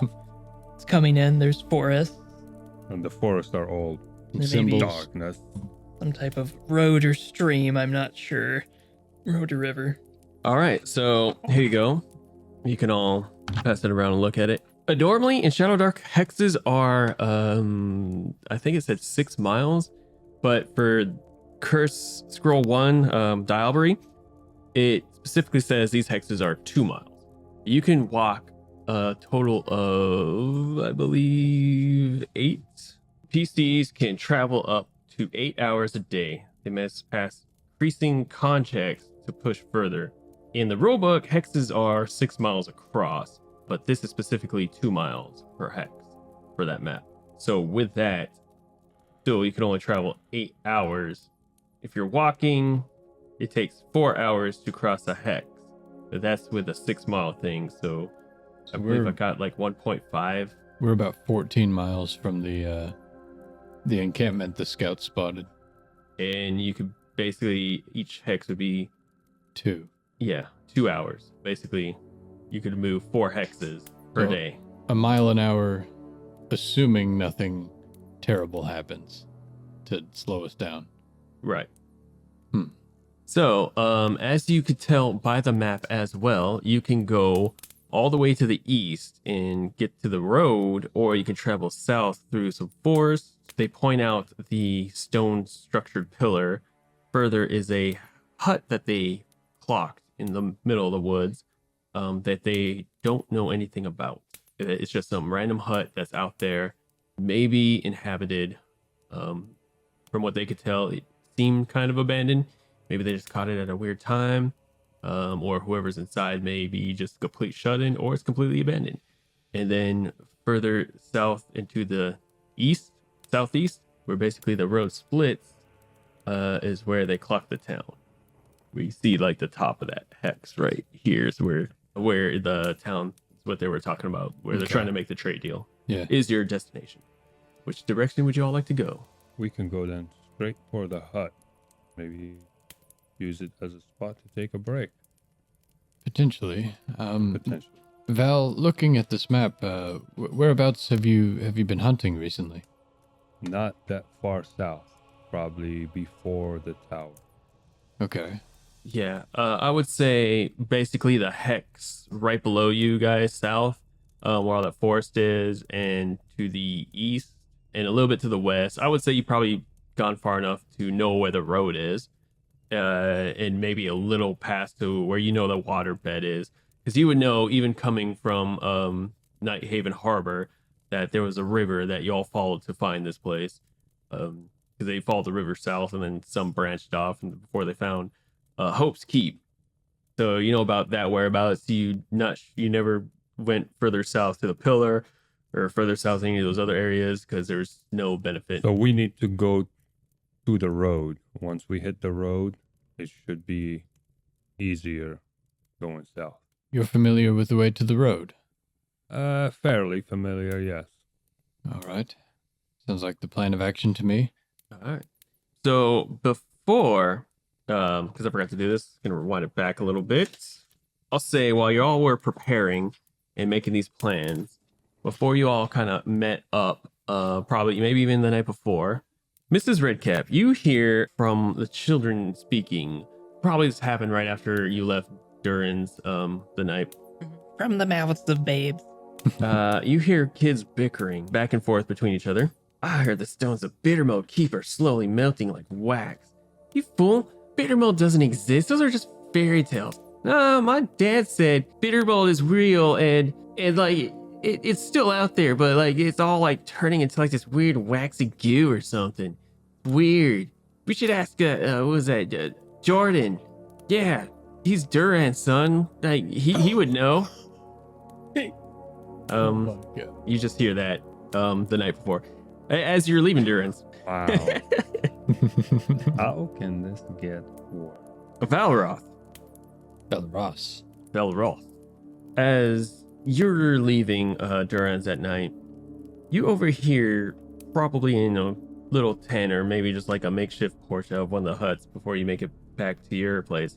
A quiet voice, a couple just talking, and you hear them mention a six-eyed wolf as big as a horse roams the marshes. I've heard it's huge, but it has 6 eyes. They say it's 6 red eyes you just see. That's the last thing you see before it pounces you. It's huge. And then like you can always tell when you're close because the wolves will be around. Oh, you really need to stop telling these tales. That's what you hear. Tobin, you hear either in the morning or after your talk with Durgan, you hear some nearby people, probably in the tavern Atali, as you make your way back to your house or a little hut sleeping area. You hear a couple of drunk people talking about there's a priory of secretive cursed knights in the forest. You think they have anything to do with that Urex guy? I heard they dress similar, but they look slightly different. You think they might be knights of Aegis? Like that Urex guy? I don't know, man. That guy just kind of showed up. I'm not even sure if he's real. Of course he's real. He's bedded up with Duran right now. It doesn't even matter. Look, the keep's doing great, so you know who cares about all that. Now going back to where we're at, you all prepared and you all ready to head out. Which direction y'all trying to go? Guess we meet up at the gates. Are the gates on the south side? Yeah. Yeah, well, I guess we meet up at the gates. Get out of the gates and we try to head straight for the road. Try to find the road. So you're headed east. Mm-hmm. Yeah. I will start with Redcap. Give me a D6. 5. Cool. After about 2 hours of travel, you make it to the road. Yes. Yeah. Cool. What's the forest like as we're leaving the... As Hope's you're Keep. leaving Hope's Keep, the forest has a shimmer to it. It's still early. It's real early in the day. Sun's coming out. It's quiet. You hear life, like the animals going off here and there. It starts to get quieter when you get towards the road, probably because maybe some traffic comes through here because obviously it's a road. What little traffic does come through, most of the animals tend to stay away from. But nevertheless, you make it to the road and 2 hours have passed. Here we are, fellas. See, we found the road. Yes, good job, Val and Vern. So, This isn't so bad, Tobin. well, so far, but we're not too far from home. All we have to do now is follow the road and just stick to it. Right. Did you guys hear that? Yes, what was that? Must have been a barthorn. It is a box. It's following us. Nonsense. It's still bright outside, right? Maybe it's around later morning now, I guess, 10, with the 2 11. hours. Yeah, it's only been like 2 We hours. started walking from sunrise, so 2 hours is like literally the morning. Yeah, 9, 10. Okay, mid-morning. All right. Take this moment to adjust some of these sound effects. By the way, these sound effects are brought to you by Syrinscape. Use it for all your tabletop RPG games or board games, or just if you want ambience music. It's great. Syrinscape.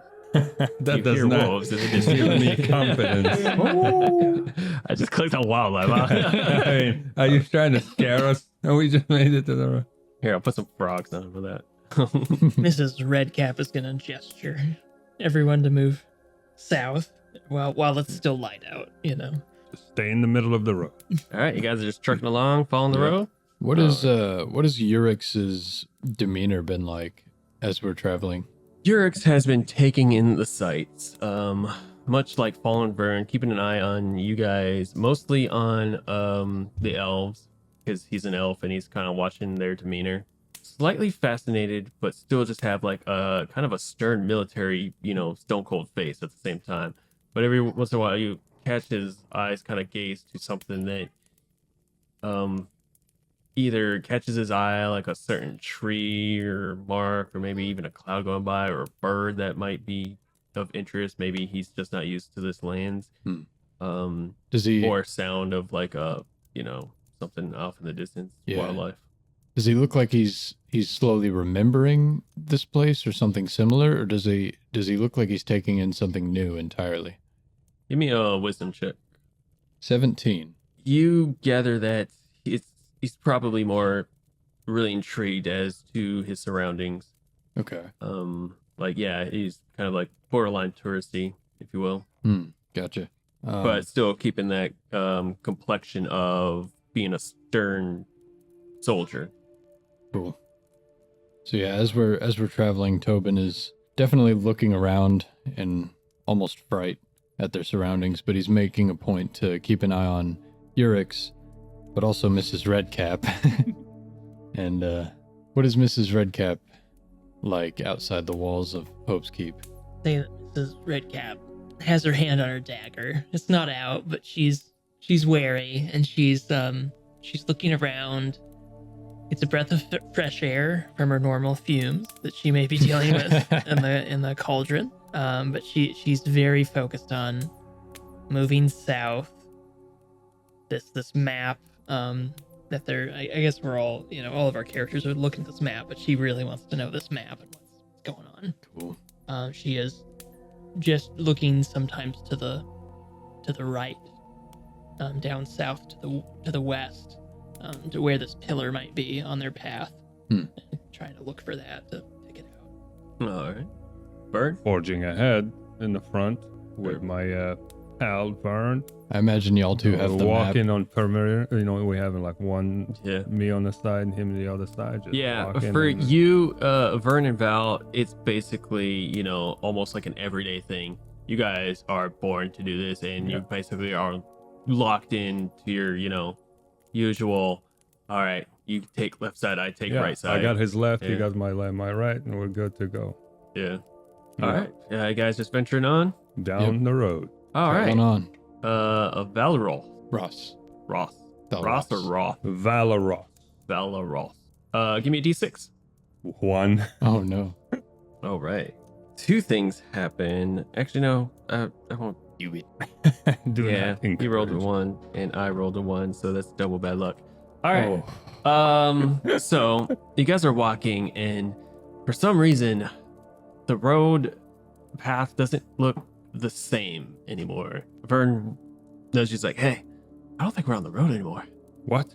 This doesn't look familiar at all. We never went down the road. We always brush off on the side and then we backtrack. But this is, I think we might have messed up. How could this be? We were on the road. I don't know. This doesn't. Where is the road? This is getting more grass, and you have noticed now that the path you have, where it's kind of dirt, and there's a few grown over grass spots with bushes that still was a path, but somehow now it just seems all like forested woods. And I turn around. Everybody, stop. all intents and purposes, you guys are lost. Okay. We can't see the path behind us at all. Like we have to turn back Okay. now. What happened? We need to find the road. Somehow we drifted off the road. How could that happen? I don't know. Okay, we have to stop right now. You Turn two back. have the map. You tell me. Okay, let's turn around. Also start to hear growling as you turn around to walk back. Is that Vern? What is that? It gets louder. Calm down. We Red don't Cap know. is getting out her And dagger. it starts to seem like there's pull out my multiple mace. growls kind of around you, and all of a sudden, Huddle up. Everybody huddle up. Okay, stay in the circle. Everybody got each other's back. 2 wolves jump up from the sides of you and need everyone to roll initiative. Hell yeah. So initiative is a d20 plus your dex, right? Yes, it is. 2. 2 wolves So jumped far. up. Yeah. All right. We could just use dice, I guess. Alrighty. We will start with Miss Redcap. What'd you roll? 12. 13. 5. All right. Frickin' Ranger goes yeah. first. And for those who don't know, we roll initiative. Whoever gets the highest initiative goes first, and then it goes in a clockwise manner. ShadowDark rules. All right. Val, you see 2 wolves jump left. There's one to the left and one to the right. Do you want them closer than that? Or? Yes, they are basically close. Or sorry, near or close? Which one's Near. near is the think. closest one? Close is the closest. Close is like right next to you. Okay, Close is they the are closest. near. Okay. They would be at the sides of you, kind of flanking. I'm going to turn to the left one. My crossbow, I'm going to try to hit him in the eye because I know how animals move. If you got one in the eye, that's a good start. Pretty much anything if you And it's hit it in the eye. D20 plus strength, right? Plus whatever your modifiers are. For range, for the crossbow. From I'm the- sorry, longbow. Longbow. Okay. So for melee, for attacks, it's you roll and you add your. I think if it's range, it's dex. If it's melee, and it's strength. But then some classes get additional bonuses too. True. Like I know fighters get like a +1 or 2 right off the bat. That's why you should write it down by your attacks. Yeah. So melee attacks use the melee weapon roll 1d20 plus your strength modifier plus talent bonuses. Okay, yeah, I have the talent. I have +1 to attack and damage with ranged weapon.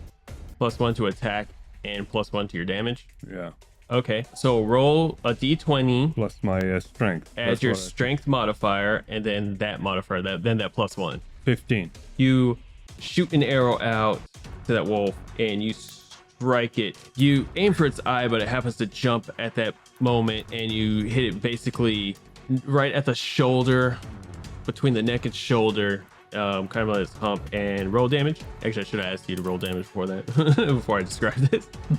Getting ahead of myself. Varying damage. D8 plus the 1 that you had. 7. 7 points of damage. Yeah, you slice it and it looks really hurt with that hit. I'll take a step back. All right. That brings us to Tobin. Now, which one did you hit? The one on the left? Yeah, the one on the left. All right. I'm gonna see the wolves. I'm gonna clutch my holy symbol. And, oh dear, Borgade. And I'll run out up to the wolf that he just struck, brandishing my mace and wielding my shield, and I'm gonna smack at that wolf. Roll me an attack. Nice. 18 to hit. That hits. Go ahead, roll damage. 5 damage. What do you got? A mace. A mace? Yeah, I'm gonna run up and try and swing and knock it across the face. So you see it take this arrow, it jumps and like it takes the arrow and kind of like falters back. That's when you run up and you swing as it's lifting its face up, kind of recoiling from the arrow. You smack it across the face and it skull crack and crushes in as it flies and rolls off into the woods. Yeah! Ha ha! Nice hit. Thank you. Its lifeless body just tumbles off. And then I'll kind of take a step or 2 back closer to the group. And Okay. that's it. That's my turn. It's the wolf's go now, the one wolf, and it's going to attack the closest one to it, which would be Vern. Vern. Vern. Is Yeah. that Vern right here? Yeah, that's Vern. Okay, no, who's that one in the back? Me. That's you. All right, it's going to attack you for shooting its buddy. It saw you attack. Vern's prepping up. Whew, that's a 21 to hit Oh. to bite It definitely hit. for 3 points of piercing damage. All right, not bad. But it gets another attack. What? Yeah, it's got 2 attacks. It's going to bite again. An 8. That does not hit. How much you said? 3? Yeah, 3 points of damage. It bites and rips a piece off, like at your leg, like a little piece of chunk of your leg, and you pull back, and then it tries to swipes at you again, but you move just in time for it. That's its turn. That brings it to Vern. Sees you getting attacked by it, so it's going to, since it's close, it's just gonna swing with his longsword. Ooh, 7 That's 11. Barely missed. He swings at it, and the wolf jumps back just in the nick of time. That's Vern's go. But now it is Urik's turn. Urix runs up to it with his shield, seeing as just one wolf. His eyes glow red, and he picks up this big sword with both hands, and he swings at it. Woof. Whiff. That was a whiff. Whiff on the wolf. A whiff on the wolf. It's a whiff wolf. Let me check something real quick just to see if he has any. Oh, he does get. I don't think it's gonna help. Yeah, for a 7, he rolls a 2. Dang. So he runs up, his eyes red, but he swings and kind of trips over a branch and just stumbles a little bit and swings right in front of the wolf. You see this big sword just whoosh into the ground. Doesn't hit anything. That takes us to. Oh wait, does Urix get to attack? Nope, he doesn't. That's right. Yeah. Takes us to Redcap. Mrs. Redcap. Mrs. Redcap would like to stab the wolf with her dagger. All right. 13 to hit. That hit. Nice. 4 Yeah. damage. 4 points of damage. You stab it in the side and it jumps back and growls at you. Yeah, doesn't like that. All right, that takes us to Val. I turn around to see Miss Redcap stabbing the crap out of him, and I'll be like, I get worried a little bit, even though she hit him, he might turn on her. So I kind of hop over real quick and get in the correct distance and take another shot at him. Maybe this time in the eyeball. 17. That hits. Nice. 4. 4 damage.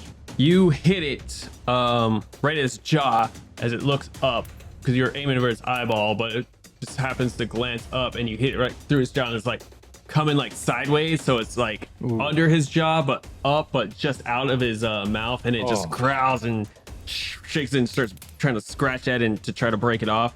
It looks very, very wounded, but it's still up. Brings us to, unless you're gonna move. Yeah, I'm going to take another step back. There's also to note, there is no opportunity of attack in ShadowDark. Okay. I'm going to take a step back from him too, so I can keep a distance. Yeah. Always. The movement for ShadowDark, for listeners, if you're new to this, because we are, you have things that are far, things that are close, and then things that are near. Right. Or is that the other way? Yeah. Close is the closest. Yeah. Close is the closest. Far, then near, close. Okay, got you. Yeah. All right, that brings us to Tobin. All right. Seeing Val step back, kind of opened up a spot to move in, so I'm going to rush in and swing with my mace again. Right in the forehead. 17 to hit. That hit. 1 damage. With your mace. Yeah. So it's riling around, and you just barely brush it while like it's kind of in this weird jumpity trot thing, and you manage to catch like his leg, one of his leg, and it like shudders. It looks hurt. It is going to attempt to run away as it is its turn. That is a 1, so it just dances around wildly as it kind of like stumbles and tries to like it tries to jump out of the way. It got hit and knocked. You can see it trying to back up, but it like kind of falls and brustles and kind of like scratches back up and shakes his head, blood splattering everywhere. Which brings it to Vern's turn. He's going to take this opportunity to try to finish it if he can. The thing is dancing around so much. He goes to swing at it. It's like collapsing when he's swinging high. So it like kind of rolls and he's like, like stand still, you little vermin. And he misses, bringing it to Urix's chance. And he's going to do the same thing with his sword. He's just kind of 13 for a hit. He sees it. Vern swing and it kind of collapses and rolls, and he's just gonna run with it two-handed with the sword, and I ain't even gonna roll damage for this because he has 1 hit point, and just slices through the chest, basically making a shish kebab skewer of the wolf, and just lifts him up and then just flings him, and the wolf just slides off his sword and like hits a tree and just cracks. He's gone. He's dead. The wolves are dead. Bloody hells. What was that? And how did we end up here in the beginning? I don't know. You two had the map. We have to trace our steps back. We did quite good though, and we got 2 dead wolves out of it. Can't you hunters make some meat out of this? Of course, we salvage everything. We're not gonna let it go to waste. Well, maybe we take a break and reap some benefit out of this. I have this thing here in my talents and spells called Salve. I heal 1 HP. And then DC 12. What is that? So you roll a d20. If you hit 12 or higher, you will get that 1 HP. If you fail, you can't do that till you long rest. If you critically fail, you gotta tell me so I can roll something for you. I know. And that's all you look. 11. Ah, Is it plus anything? Is it? No, it's just Salve DC 12. So you try to salvate yourself and it just doesn't work properly. All right. I'm assuming that's a ranger spell? Is that or is that just a... like a feat No, or a trait or it's something? in the talent and the spell. So I have the herbalism, intelligence check. But it's still a check. Yeah, I'm gonna default to that. If you don't make it, you can't do it till the next day, because it's just easier for me. Because all spells are kind of like that, so I'm just gonna rope it up to that. Yeah. If I'm wrong, please comment or somebody email us at tabletopdiary@gmail.com. Please tell us because I want to heal next time. Yeah, I'll look it up later. But for all intents and purposes, yeah, you don't heal. Can we get anything from the wolves? If you want to take the time to ration out the wolves, I will say this. You will get 2 furs, and I will do the ration thing where 3 furs takes up a slot. Actually, no, each fur is going to take up a slot because those are 2 pretty big wolves. And you can get, I would say, 3 rations each For each wolf. for each wolf, and it will cost you an hour. Say it's worth it to take a little break. I can't carry anything else right now. Take one of the furs, maybe one of our NPC friends. I'm small. Vern will take a fur, and he could take the one of the rations or both the rations if you want. Cool. Yeah, both the rations. We're having wolf steak tonight. Sounds good to me. I'd be glad to cook it. So, everyone, if we're lost, I think we need to leave our mark in places. I propose I light a torch and I burn one of the trees, or I just set one of the trees on fire with the flint and steel. Before you go drawing anything to us, I think the wolf guts and skeletons will mark this position quite well. That is a good idea. It's much quiet. Okay. Vernon, Val, can you get us back to the road? Surely we just went too far west, We right? need to go back. We need to turn around and Or east. walk back in the opposite direction. All right. Well, can you lead the way? Yes. Burn, let's do this. Let's roll. So you guys are just Yeah, We're gonna Continue on? backtrack. Yeah, just try and find the road again. Sniffing our way back to the road. all right. Tobin, is that on you? Roll d6. Yes. Yeah, that's right. Because he rolled the one, I rolled the other one. Yeah, baby D6. 6. Awesome. Final. You make your way back to the road, and you lose 2 hours. So it's been 2, 4, 5 hours now. We are around 4 o'clock ish. This time I'm sprinkling like wolf guts and stuff behind us in the road just so I can smell them back. If we You- get lost. Yes, you can. You can basically travel 1 more hex, basically 2 more miles, and then you have an hour before dark happens. And you said we traveled 4 hours already? 5. 5. So we would. You have 3 hours. You make it back to basically. You guys got from here to the road, right? Mhm. And then got lost in one of these. I'm gonna stay over here, but then you go back. You backtrack for another 2 hours. So now Not you're too here far and you're east. trying to go south. Yeah. Now we're Okay. back on the road. Went a little west. Back We need to walk a little bit further down and So- then Yeah. camp as it Yeah. gets You dark. have 3 hours to. Yeah. let's Yeah, or do you it. can work. Yeah, I will say like you can do 1 hex, and then you can either set up camp and then wait an hour to like actually do it, or travel at least half an hour with no penalty. All right, we could do Okay. that. So we're.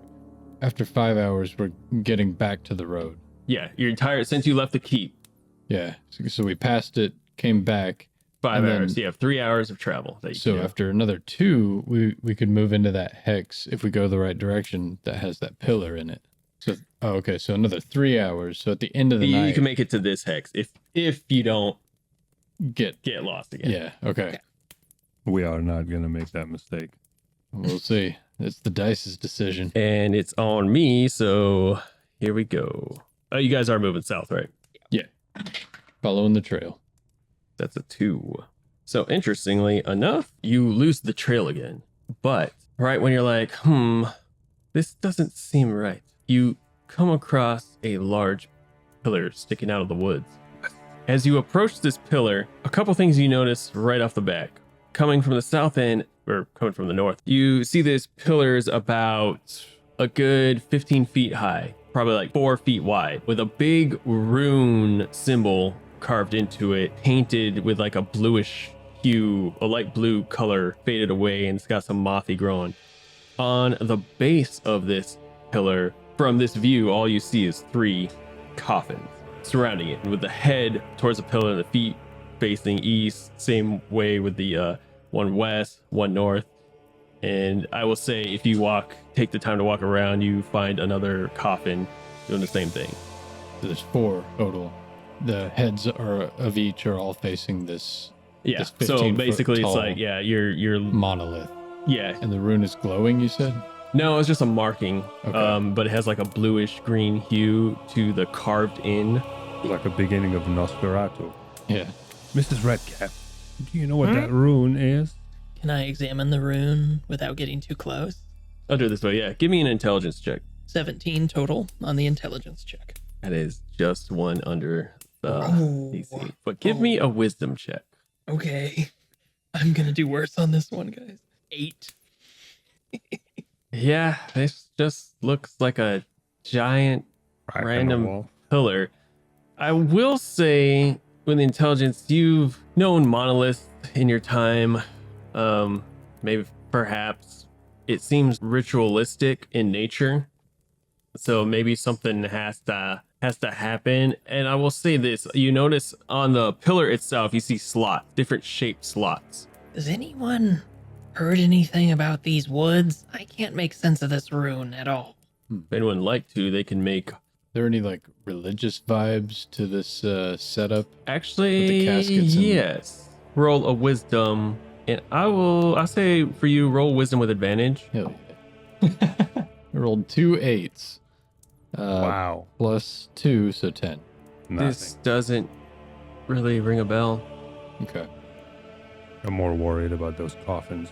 Yeah, especially because we fought skeletons a couple days ago. Yurix, I was about did to say. any of your knights, do you know if any of them were sent into coffins? Yeah, I rolled a 3 for Urix. I'll let him roll with advantage. He stares at it. That's rune, and he holds his head.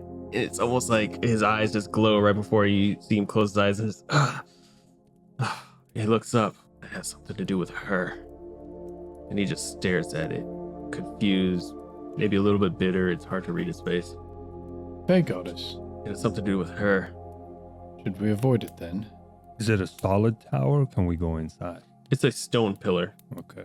that's surrounded by coffins. Stone coffins. We Got some moth growing on it, and moth on- or moss? got some moth growing on it. And it looks withered, like hella withered, and you can barely see the paint of the bluish green cyan painted on it. If we can't use it as shelter, then it's no use. It's of no use to us, and those coffins are worrying me. So Yes. Yeah. perhaps we should move away from it towards the road, Agreed. Best not to disturb the dead. so that they may never disturb us. Exactly. We've had enough of that recently. We retreat quietly back to the road. All right. I will say, as you have 1 hour of travel, you can push forward to do a con check to actually find the road, or basically you can get about within an hour distance back to the road, but you'll have to camp basically like in the forest somewhere. We'll do that. Can we We'll try get and- back to the road and camp. Yeah. Do you want to push forward though? Is it gonna be dark? By the time you get to the road, it will be dark.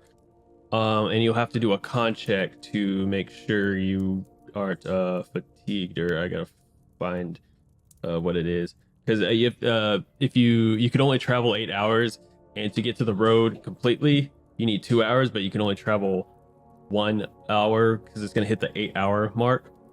If you want to travel further, you have to do con checks to make sure. No, we just You want to can, get to the road. Yeah, can we travel in the direction of the road to get away from the stone pillar? We and get to then the road and Make camp. camp. The trees can hide some of our some of our light. So I think just getting, as long as we don't have to do a constitution. Yeah. No. I We don't really, wanna as a risk. player, I don't want to have Yeah. to do a constitution. We Right, we just need to get to the road or near the road Near, camp, yeah. Let's get. and then that's it. We reach our travel limit Yes, with let's- that, and we're good. Put some distance between us and the creepy coffins, and we'll make camp before it gets too dark. All right. You make your way. You're basically in the middle of the woods. You can no longer see the tower, or sorry, the pillar, and you go to bed down to make a little campfire. Yes. To make a campfire, that's 3 torches. I'll pitch in Yes. one. I'll pitch in one. That's One okay. for me, too.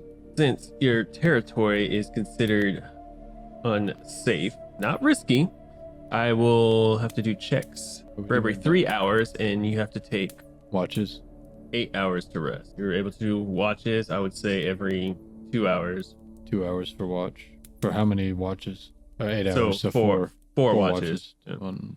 Yurik pipens up. I'm willing to take first watch. It's very nice of you.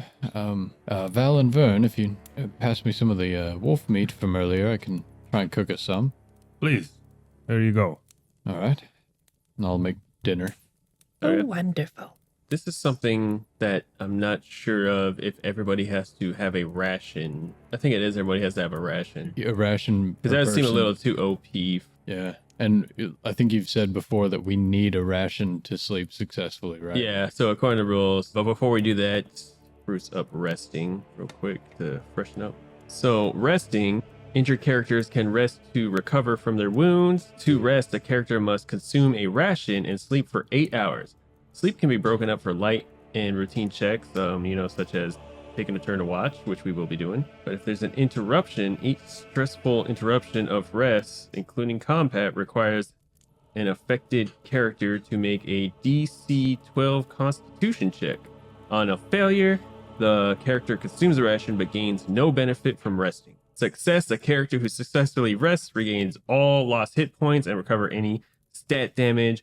All stat damage is temporary unless described otherwise. There are spells in here that will permanently stunt some of your stats. I've read it. You guys don't want no part of it, and I'm about to bring it tonight. I'm just kidding. Yeah. Additionally, some talent spells or items regain ability to be used after a successful rest. So it's basically 5e long rest, but you got to consume a ration and you have to do a DC 12. That's if something happens tonight. We'll see. I consumed the ration. Yeah, so we can say 5 of the 6 wolf rations we spend for tonight's rest, which Okay. I think Urix and Val were carrying. Oh, Yes. perfect. I don't have to spend one of my Yeah. We'll have 1 wolf ration left, though. Okay. before we start tapping into ours. Right. Unless we kill something else. Yeah, the benefits of hunting. Right. Val and Vern making food as we go. Won't be there for all of the situations, you know. Gonna be in a forest. Yeah, we can't exactly eat a bog thorn. Yeah, it's like the first time Well, spending a night in we these should- woods, making me nervous. Yes. Yeah. You are officially in the ShadowDark.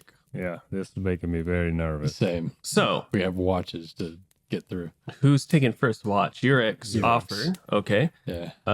So I get to roll a d6 to determine. Y'all bed down.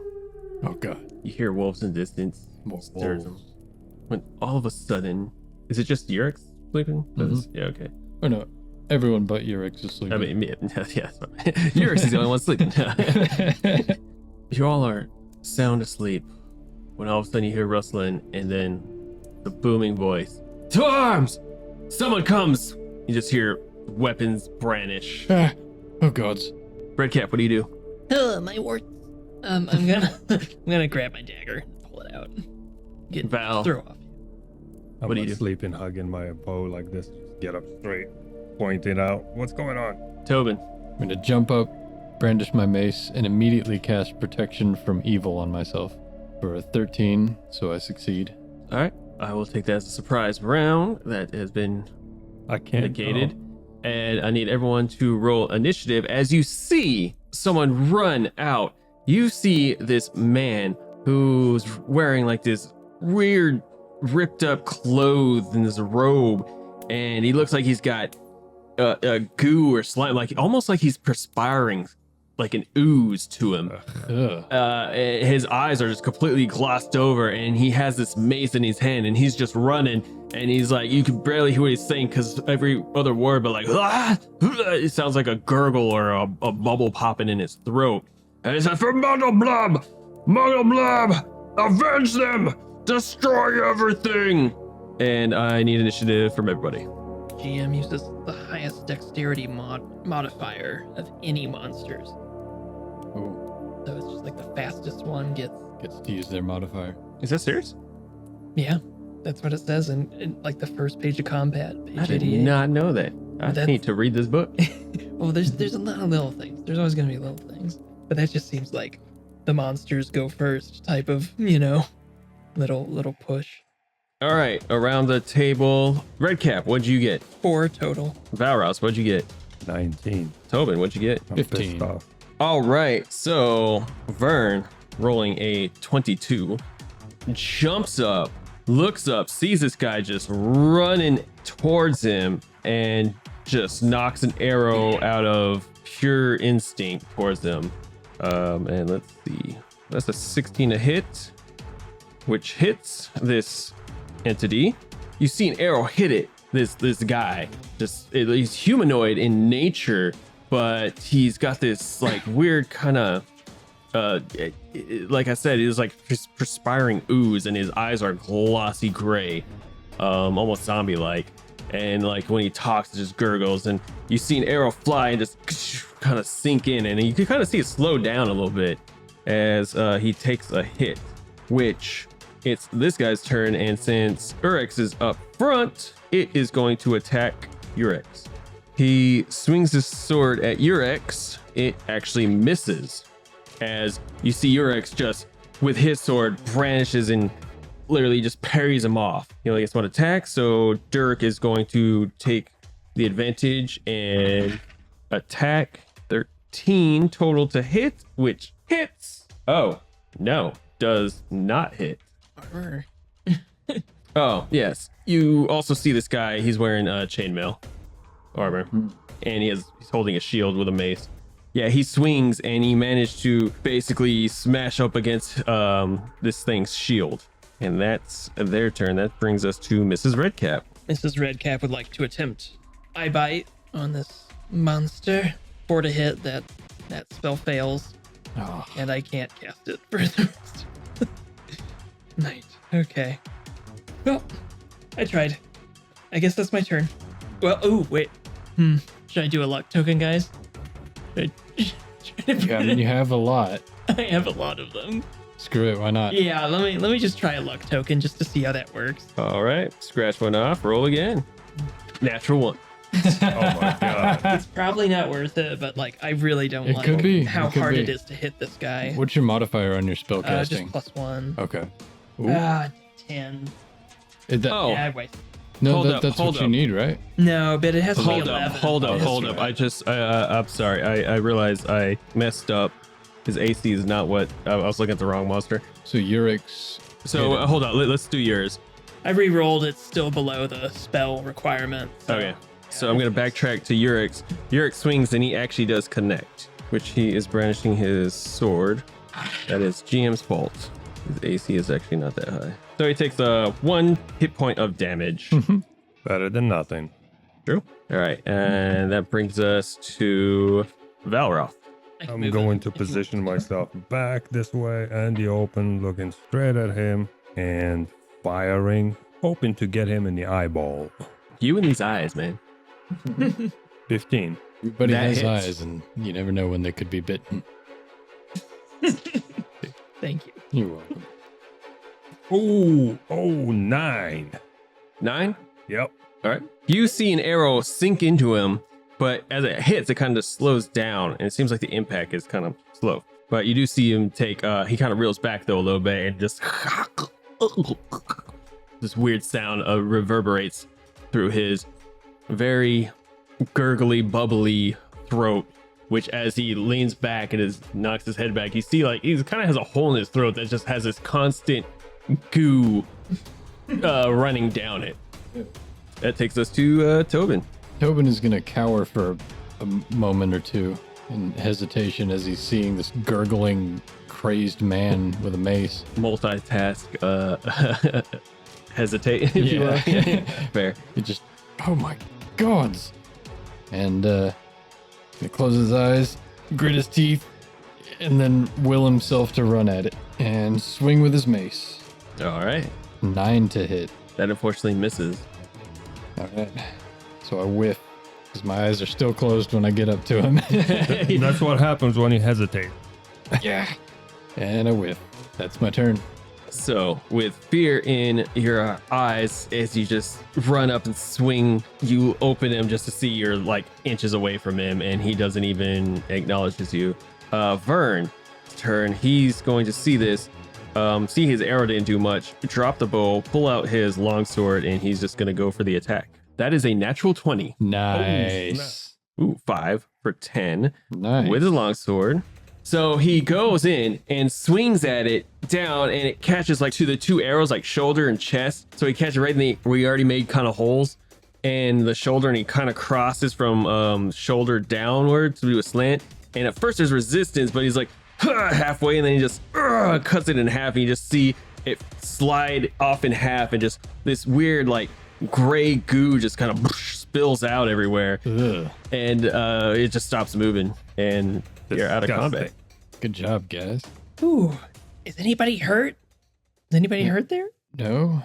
Val, you're Surprisingly still not. hurting. It came out of nowhere. I do not recognize these. Nice one, Fern. Yes. Good strike. Jesus Christ, that was... What the hell is this thing? Can we examine around the ooze without getting ourselves? Maybe you would like Yes, to don't collect touch some them. samples.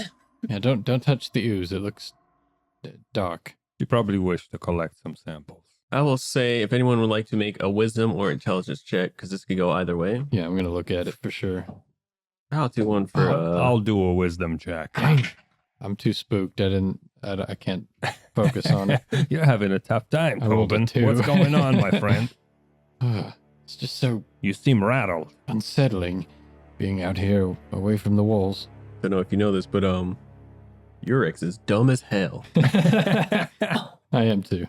Bro, he's got a -3 to his intelligence. God.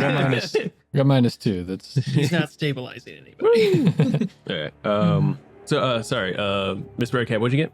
Total of 14 on intelligence. On intelligence? Okay. 11. 11, and Tobin? 4 total. Wisdom. Okay. Wisdom? Okay. And yours is intelligence? Hmm. You know from tales and just how long you've lived that there is a creature that has been out and about, much like the bogthorn that you fought, but instead of being all thornsy and whatnot, that it's more of ooze, like a slime, almost like a gelatin kind of thing. You either heard this through passing or maybe passages of books, or before you got to your hut. You've probably seen these probably like in the swamps or other forested areas, but what you're unaware of is really seeing the effects of what it can do with a humanoid, or why a humanoid would murmur Mugdalub. You know of, and you all know, or at least heard whispers of Mugdalub as being a dark god, or so is rumored, but they were all just stories. So as far as you can gather, this might have just been a madman who may have been misfortune upon some sort of slime monster of the tales that you heard of, or it could be something more. But what is before you is this dissolving humanoid figure that seems to be dissolving in this goo that's just kind of eating it away and then kind of seeping into the earth in which where it lays. Gross. God, that worries me some. Guess someone else just watch now. I'll take second watch. Good call, Urix, by the way, on getting us up in time. That was well handled. Good job, everybody. Indeed. I'll return to my sleep to recover. All right. So it's unclear about disturbances happening, but from my understanding, I'm supposed to just roll checks for it. I will say this, because you're in an unsafe area. It only says you have to do checks every 3 hours, and since it's an 8-hour thing, this will be the second check that you have to deal with. Okay. Um, Since we were interrupted, do we have to make a check, or can we just restart our 8 hours? You mean the con check? Yeah, because it was only in the first watch that we had our interruption. Could we just restart our 8-hour rest? Might be a minor disturbance if Yeah, it was one dude, and we didn't we take killed hits. him in like No, I'm 2 going rounds. because instead of having you all like roll a con now to see if you rest, I'm gonna just keep going throughout the night and then having you all Okay. just roll one check to see if you gain rest or because like if we get into another altercation Yeah. like right now, it making you roll another con check would kind of be Yeah, cool. All right. Back to sleep. So D6 for the next watch. yeah. Wait, it's only been 2 hours, so So no. you just chill. It's gonna be on the next watch. Okay. What do you do in your 2 hours? Definitely both hands are clutched around my holy symbol, a little crude wooden sculpture of a table, people around it having a feast, made into a necklace, just kind of holding it, rocking, just head shifting back and forth as I'm looking into the darkness around us and just muttering prayers to Geed. That goes on, and your watch goes on uneventful Right. as you stare into the fire and then over to the almost completely dissolved entity that was there. Yeah, definitely keeping an eye on that. Yeah. Pile of slime. Mhm. Who do you wake up for third watch? I'll look at the sleeping party members, kind of eyeball Mrs. Redcap for a second, and then shake my head and go and wake up Val. Fair. What's going on, Tobin? It's time for the next watch. All right. I'm gonna get thanks. some shut-eye. You earned it. I stretch. Listen. Hear wolves. Look around. Definitely this time with the sword in my hand. All out. Just pace around the fire. Quietly. My eyes into the darkness. Give me a d6. What do your elven eyes see, Val? I'm just pacing and looking. Do not fail me. We did get off the road. We're Yeah. like right next to it. Yes. 4. Good. Your watch goes uneventful. Yes. Who do you wake up for third? Praise watch? be to Ragnus. Or fourth Something watch. happened. Obviously, I'm gonna go for my pal, Vern, and wake him up. I wish not to disturb Mrs. Redcap. Vern, Doesn't get always up. Wake up well. Come on, Vern. Oh, hey. Okay. Yes. Oh, God. I just God. finished. Nothing happened. Take a turn, buddy. Well, hey. You ever think the Tanya? What? You ever think she would hook up with a mortal? If you want an answer to that, go back to that statue, man. I know, silly. Sorry, just picking up. Perhaps you want to check out those coffins. What? Really? By himself. I think I'm good. What a retarded question. Come Yeah. on, man. Do the watch. I It's need to just- sleep. Yeah. I was just gonna and he puts a blanket over his lower region. I got this. Go take a snooze, meditate or whatever. I don't blame him, man. Those Fey goddesses. Oh, it's not like I was having a dream or anything. I'm sorry. Oh, you're still awake. I'm sleeping. All right. His watch goes on uneventful as we have surpassed our checks. Now I need everyone to make a con check. Roll a d20 and hope your con doesn't suck. Do Vern. Oh, Woo! Vern passed. All right, Miss Redcap, tell us the good or bad news. 8 on Constitution. That's a fail. Don't know. You gain no health, and yeah, you can't cast that spell. Val, 13. you are fully restored. Yes. Ah. And Health. by your expression, Tobin, I take it you failed. total of 3. Oh, woof. Yeah. So no whatever spell. Thankfully, I didn't fail any spells Oh. since we left. I'm the only one injured, Hope's so Keep, so. Cool. But do you not have health? No, I got damaged in the tower, but we had days since then. Yeah, you would have healed. I'm the only So- one who got bit by the wolves. So Yeah. I Oh, needed- wow. Yeah, I'm the Oh, only. so everyone's good except for spells. Yeah. Yep. Okay. The one eye bite spell. One eye by So spell. I'm fully Alright. restored. It could be worse. But yeah, oh yeah. Urix didn't pass his, but nothing happened to him, so there's that. The day is yours. We head down the road. All right. I will say you burn the hour to get back. So there's that. And I guess you wish to Yeah, we venture continue south? Yeah, we continue south as fast and steady as possible. All with right. Keeping an eye on the road this time, collectively. I guess who wants to head charge on this? Probably our hunters with Yeah, the we'll map. take it, me and Vern. Give me an initiative. Or just add, roll d20, add your dex, and let's see who goes first between you two. 4. Okay, so I guess I will be going. And I'm going to go with the rules of the clockwise for this, just to make it easier.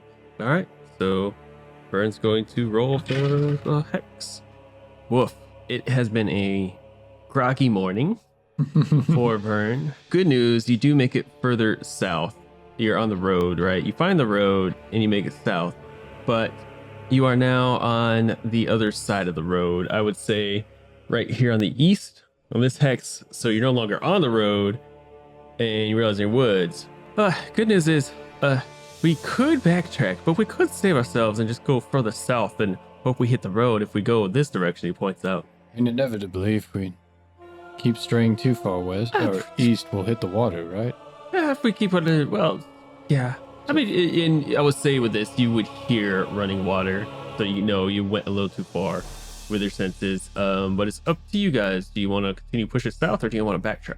Backtrack, you lose 2 hours, which would make it 3 hours now. Well, it's already been 3 hours. The bigger part of me will say is we track back, but we can't afford the hours.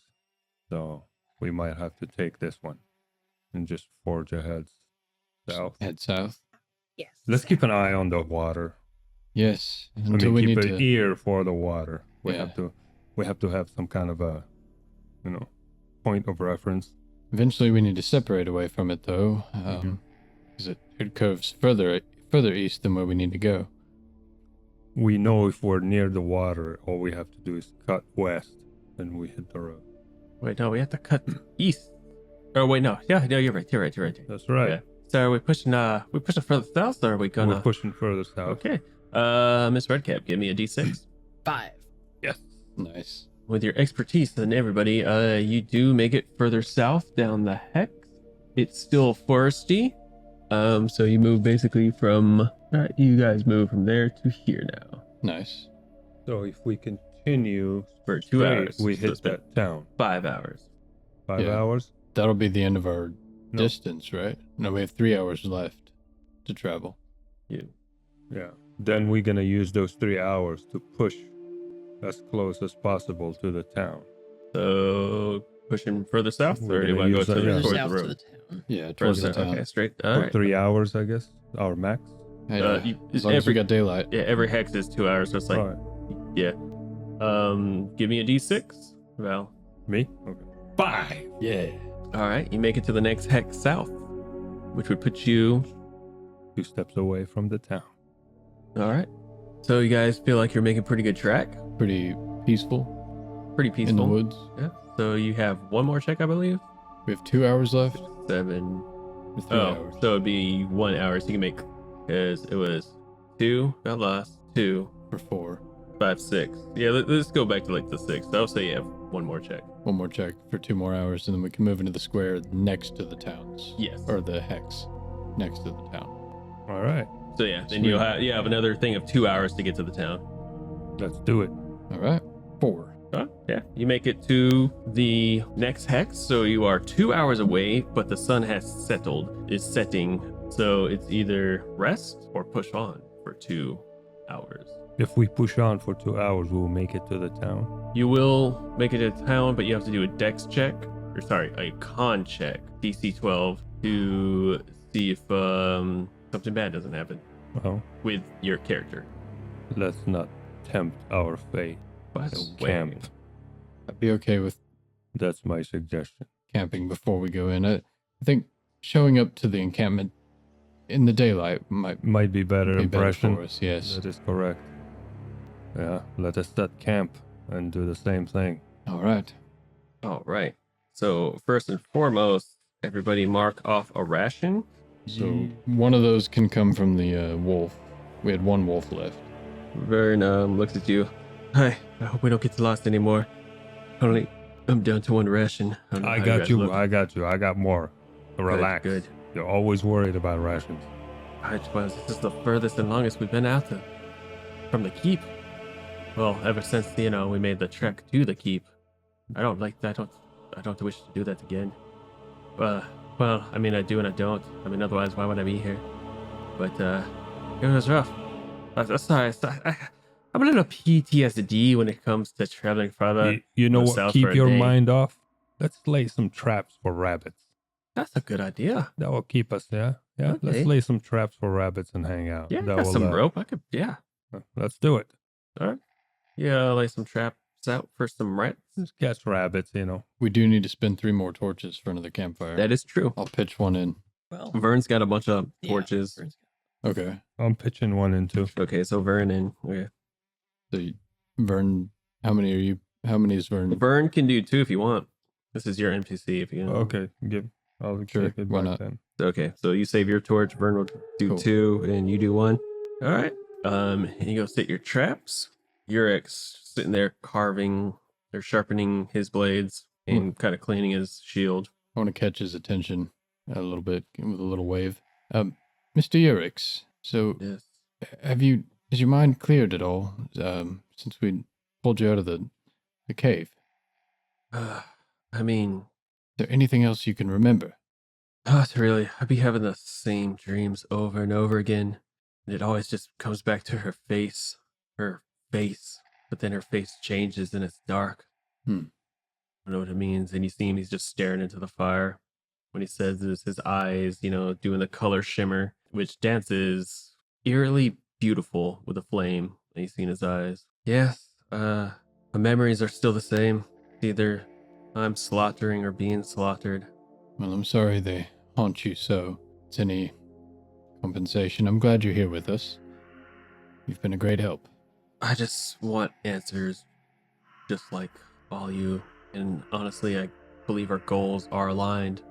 You want to end the darkness in this world. That's all I ever wanted. When they came, when they, and you see him kind of just look distraught and lost as he looks down and like he's trying to remember something. And he shakes his head like, every time I try to think of my past, it's just I'm flooded with these haunts and dreams. It's like something's blocking my memory. When the past is past, my friend, remember that. What's done is done. Wish I knew what happened. It won't change a thing. You gotta move forward. I mean, that's all I can do. I'm hoping I could find someone in my clan that might be able to help, or at least point me in a direction. All I know is I want nothing to do with her. And he kind of looks at his hand that's been covered in wrap. As this, you notice, he's wearing a glove, but it's got like this weird red band that's kind of just wrapped up all the way up to his arms that he's been keep covered, but he's also wearing a long sleeve, so it just kind of seemed like his aesthetic, if you will. If it's any consolation, we are one night away from a town. You might find answers.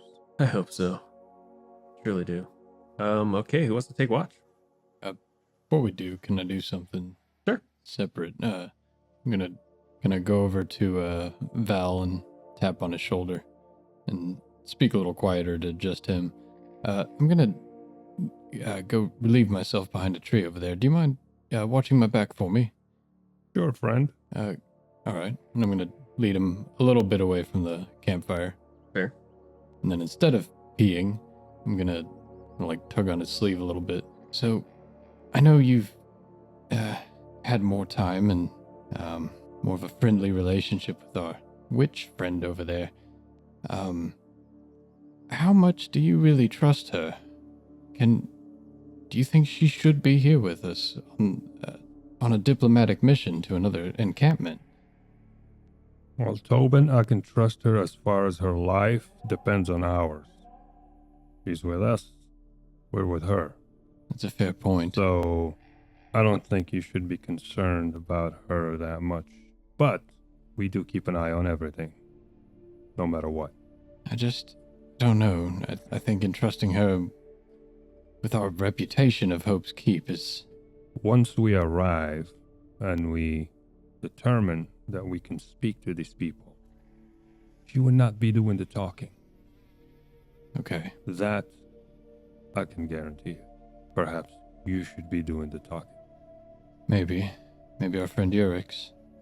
I don't think Urix should be the task. I Yeah. mean, you do the talking. We got your back. Well, I trust you. You've been nothing but kind and helpful in keeping Hope's Keep fed, so you say she's okay. I'll trust you to watch her as much as myself. I'll keep an eye on her. You keep an eye on him. You've got it. All right. Then we'll head back to camp. Meanwhile, Mrs. Redcap would like to talk to Vern for a sec. Hello, Mr. Vern. Hi, what is it, lass? I was wondering, since we got lost there, if we could just check to make sure we have what we're supposed to have on us. Mrs. Redcap is going to check to make sure she has the letter on her person. Does she still have the letter with her? Where's the last place you put it? She's going to put it in one of her shawls, I guess, around her chest. You go to, I assume you're wearing a cloak, maybe. Go to move your cloak and check your shawl. It's there. Okay. Vern, dear, do you have the lockbox still? He looks at you for a beat, reaches over behind this log, pulls his pack, opens it up, rummages a little bit, pulls it out, unwraps it, reveals a lockbox. Okay, good. When we lose direction, we may, time seems to have passed normally, but we never know what may have happened if we don't remember what happened in these woods. Very strange. I get the concern for sure. These are, well, he looks over as a wolf goes up. These are strange times indeed. But I'm excited to be here. I'm excited to be on this road. I'm excited even for you to be here. I know we don't talk a whole lot. I'm usually, with Val, and we're usually running outside doing the hunting. I do love to hunt. And honestly, it's because of Val. We're one of the same. I know he's got more world experience than me, but I feel oddly secure with you, with all you, even you, Miss Redcap. Despite your reputation. Thank you, Vern. You're good in my book. I love the venison that you bring into Hope's Keep. Of course, it's and then Tobin and the other butcher guy. I always forget his name. Yeah. Dare, you can't go wrong with it. Do you need anything fixed? I got a cauldron that I can fix simple things with. I could do that tonight. Not at the moment. I can't tell. Real quick, you've been docking your arrows there, Val? Some of them have ooze on them. So I shot 1, 2, I think 3. I shot 3 arrows. Yeah. 2 at the walls, 1 at the big guy. Yeah. I have plenty. Okay. Cool. Good. All right. That's pretty much. I think Mrs. Redcap might ask Urix briefly if he needs anything fixed, but I think it's going to be the same answer. He shrugs and shakes his head and just kind of stares into the fire, and then occasionally would stare out to the woods and then up at the sky. Okay. Just very reflective, and his whole demeanors, you can tell he's keeping this straight soldier-like face as like he's been trained, but there is clearly a distraught and despair and a level of worry behind his eyes that you just from knowing his ordeal and what little he has shared, that he's lost in his own mind. And traveling with all you, he's trying to make sense of either trying to find a sense of purpose, maybe a sense of belonging, or maybe just a way out. He's a hard one to read. But as far as threats, I mean, doesn't really seem threatening. As far as you can tell, he's been helping you. So Okay. Who's taking first watch? Mrs. Redcap would like to take first All right. Go ahead. Give me a D6. baby. 4. Good. Your watch goes uneventful. What do you do during your watch? Mrs. Redcap would like to move a little bit further away from the fire. Odd, but okay. Just a little bit. Seeing how you've been And, technical entire campaign, but go ahead. I work through others. She's gonna pull out the red flowers that she got earlier. She's gonna try to crumple one and see if if the red spreads in her hands. Some red dye. If it can be used as dye or not. Try to figure that out. For as long as you sit there and meddle with it, slowly after a while, you do start to see some smudges come off, and perhaps maybe you could extract some color from it. Okay. She's gonna chew those, Wait.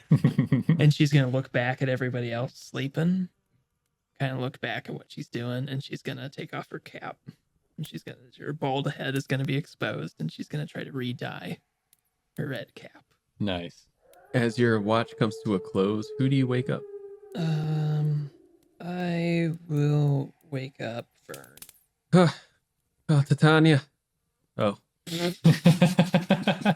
Oh. Hey, hi, Miss Redcap. What can I do? Oh, watch. Yeah, okay. He's about to get up. Oh, wait. Oh, it's a beautiful night, isn't it? He just kind of rolls over to one side, kind of waiting. Wake up, Fern! Oh yes, no, I'm up. Let me just gather Up my in more things. ways than one. And he tries to awkwardly stand up by holding all the covers kind of down around his waist area. You got a sprain? Yeah, one of those. Yeah, just a little bit. Yeah, the morning stretches, they really hit a certain way after.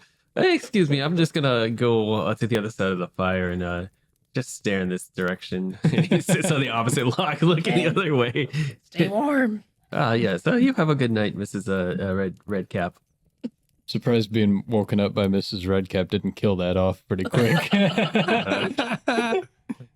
It's dead. The body does what the body does. All right. So that was 2 hours. So let's wait. No, because you rolled. I rolled. Yeah. It would be So, the yeah. next watch. So his watch goes uneventful. Vern, besides trying to deaden a party member, with thoughts of anything else, it doesn't take too long before his member goes back to a placid state. And he just kind of quietly reminisces and maybe writes in a journal, maybe some smut. Dear diary. This is a little fan lore. He's gonna look around. Okay, might as well get this going. Goes up to his friend Val. Man, wake up. Damn it, Vern. I For know. Taragna's sake. I know. It sucks being waking up. All right, But now I'm seriously. up. That's it. Well, I'm gonna take another snooze. I got a question for you though. Yeah. You know the Fey realm, right? You think What? there's a lot of flowers there? Would Titania like? I know she's like the goddess that. I'm just saying, if someone was to, how she gives off boons, but what would she want as a boon?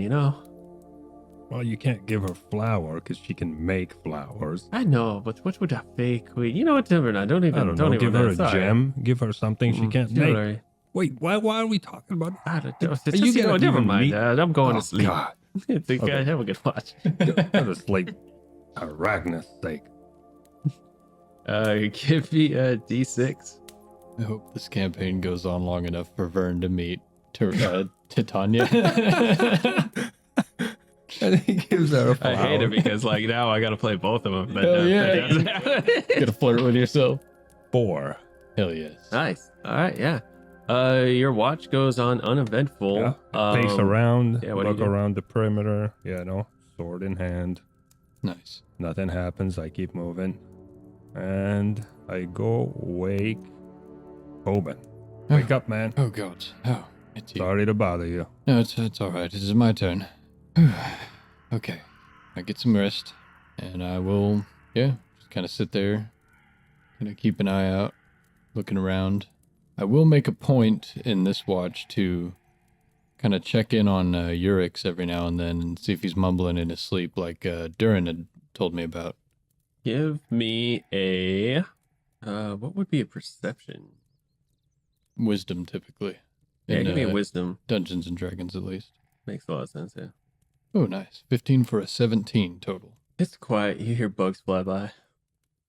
I thought that was a real The bug. morning bugs. The morning bugs, as it starts the sun, you can see kind of peek over the horizon as you're just sitting there watching the fire, watching your back, watching the woods.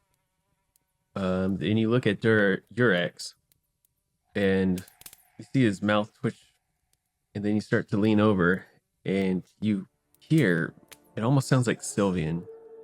And from what you gather from what he was speaking earlier when you first met him. Yeah. But then he does mutter the word curse, fallen, chosen, and it's broken up over and over again. Very, very faint, mixed with words you don't recognize, and very subtle jerks as he sleeps. But other than that, nothing else. Okay. And as your watch ends, becomes morning, y'all wake up knowing that you have about a 2-hour trek to this unknown village. We get the benefits of the rest since it was uninterrupted. Yes, you all get a full rest and your spells back. Yes. You get your Okay. spell back. Yay. The eyes can be bitten. Finally. One peaceful night Hell in yeah. this cursed woods. We head straight for the town. But Yeah. let us keep a distance and observe from a distance as we see it. So we're at the hexagon next to the one with the town, right? 2 hours in. So 2 hours and we'll make it 2 there. hours of trek. I need a d6 from... You were the last one? 4 was the last roll. I don't remember who it was. Me. I was the last one. No, that was your watch. No, before the hex. Let's just do this. How about I'll let you guys roll initiative. I'm gonna sit this one out because this is a make or break it kind of thing. Nice. Nat 20. All right, that's you. I got a 6. Congratulations, you get to decide the fate of at night. So either I will, since you have a natural 20, I'll let you roll, or you can pick someone to roll a d6. I'll roll it. I'll take responsibility. Honorable. Hold on, try this. Try this one. Oh yeah. Oh snaps! They're swapping dice. Can you Yeah, blow on just- it? Just in case. No, okay. I don't know. Two. Dang it. We were getting lucky there for a while, We guys. were, yeah, We we had avoided a- quite a few fights there. We had a great night too. That was peaceful. Wait, did we walk to the town? Did we make This it is on the way there. on the Yeah. way there? You know it's about. So you all wake up. Maybe it's because you're kicking the fire and you're all taking your piss. You all kind of gather your thoughts, and then you realize, oh snap! Which way did we come from? Oh no. I'm pretty sure this is north, so we need to go this way. And you actually make it 2 hours east Towards the water. towards the water. When Oh, you God. see a big pool of water, you're like, oh no, we gotta go back. So do this again. You can backtrack, or you can push forward. See the map? So we made it to the water. Yeah, we gotta go back. Mrs. Redcap would like to urge everyone to go Go back. west, regardless, not like north, but west. Yeah. If we can. I will say this: you can backtrack, lose 2 hours, or you can roll and it's dice. You'll either make it there or go further The wrong south, way. further the wrong way. Possibility. Hmm. But if you backtrack, you got to roll anyway to To make it back.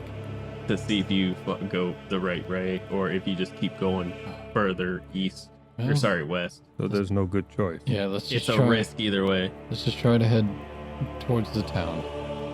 All right. Can you get us there from knowing where the water is now? Yeah, we have You know, Well, it needs to go south. from but the you're- water. You gotta yeah. go south and then go. A little west. From where we were, we're Right. supposed to go south. This clearly is a south. We clearly got an east, so we know Well, that much. obviously we got scrambled. Oh, well, However, So southwest, probably, Mhm. right? yeah, I could southwest it is. All right. All right, Val, give me a D6. The Lord of the Rings adventure. 5. Nice. You're walking and walking south, and then you slightly make your way west, and you see in the brambles and the bushes a stoned wall structure about 5 stories high. How far away? As you're clearing through the woods, it's probably a good a few hundred yards. All right, so Okay. we're there. Yeah. It's visible, but not. Yeah. We're not like walking up on it. Yeah, it's visible, and you know, if you make yourself, and you can see the road now,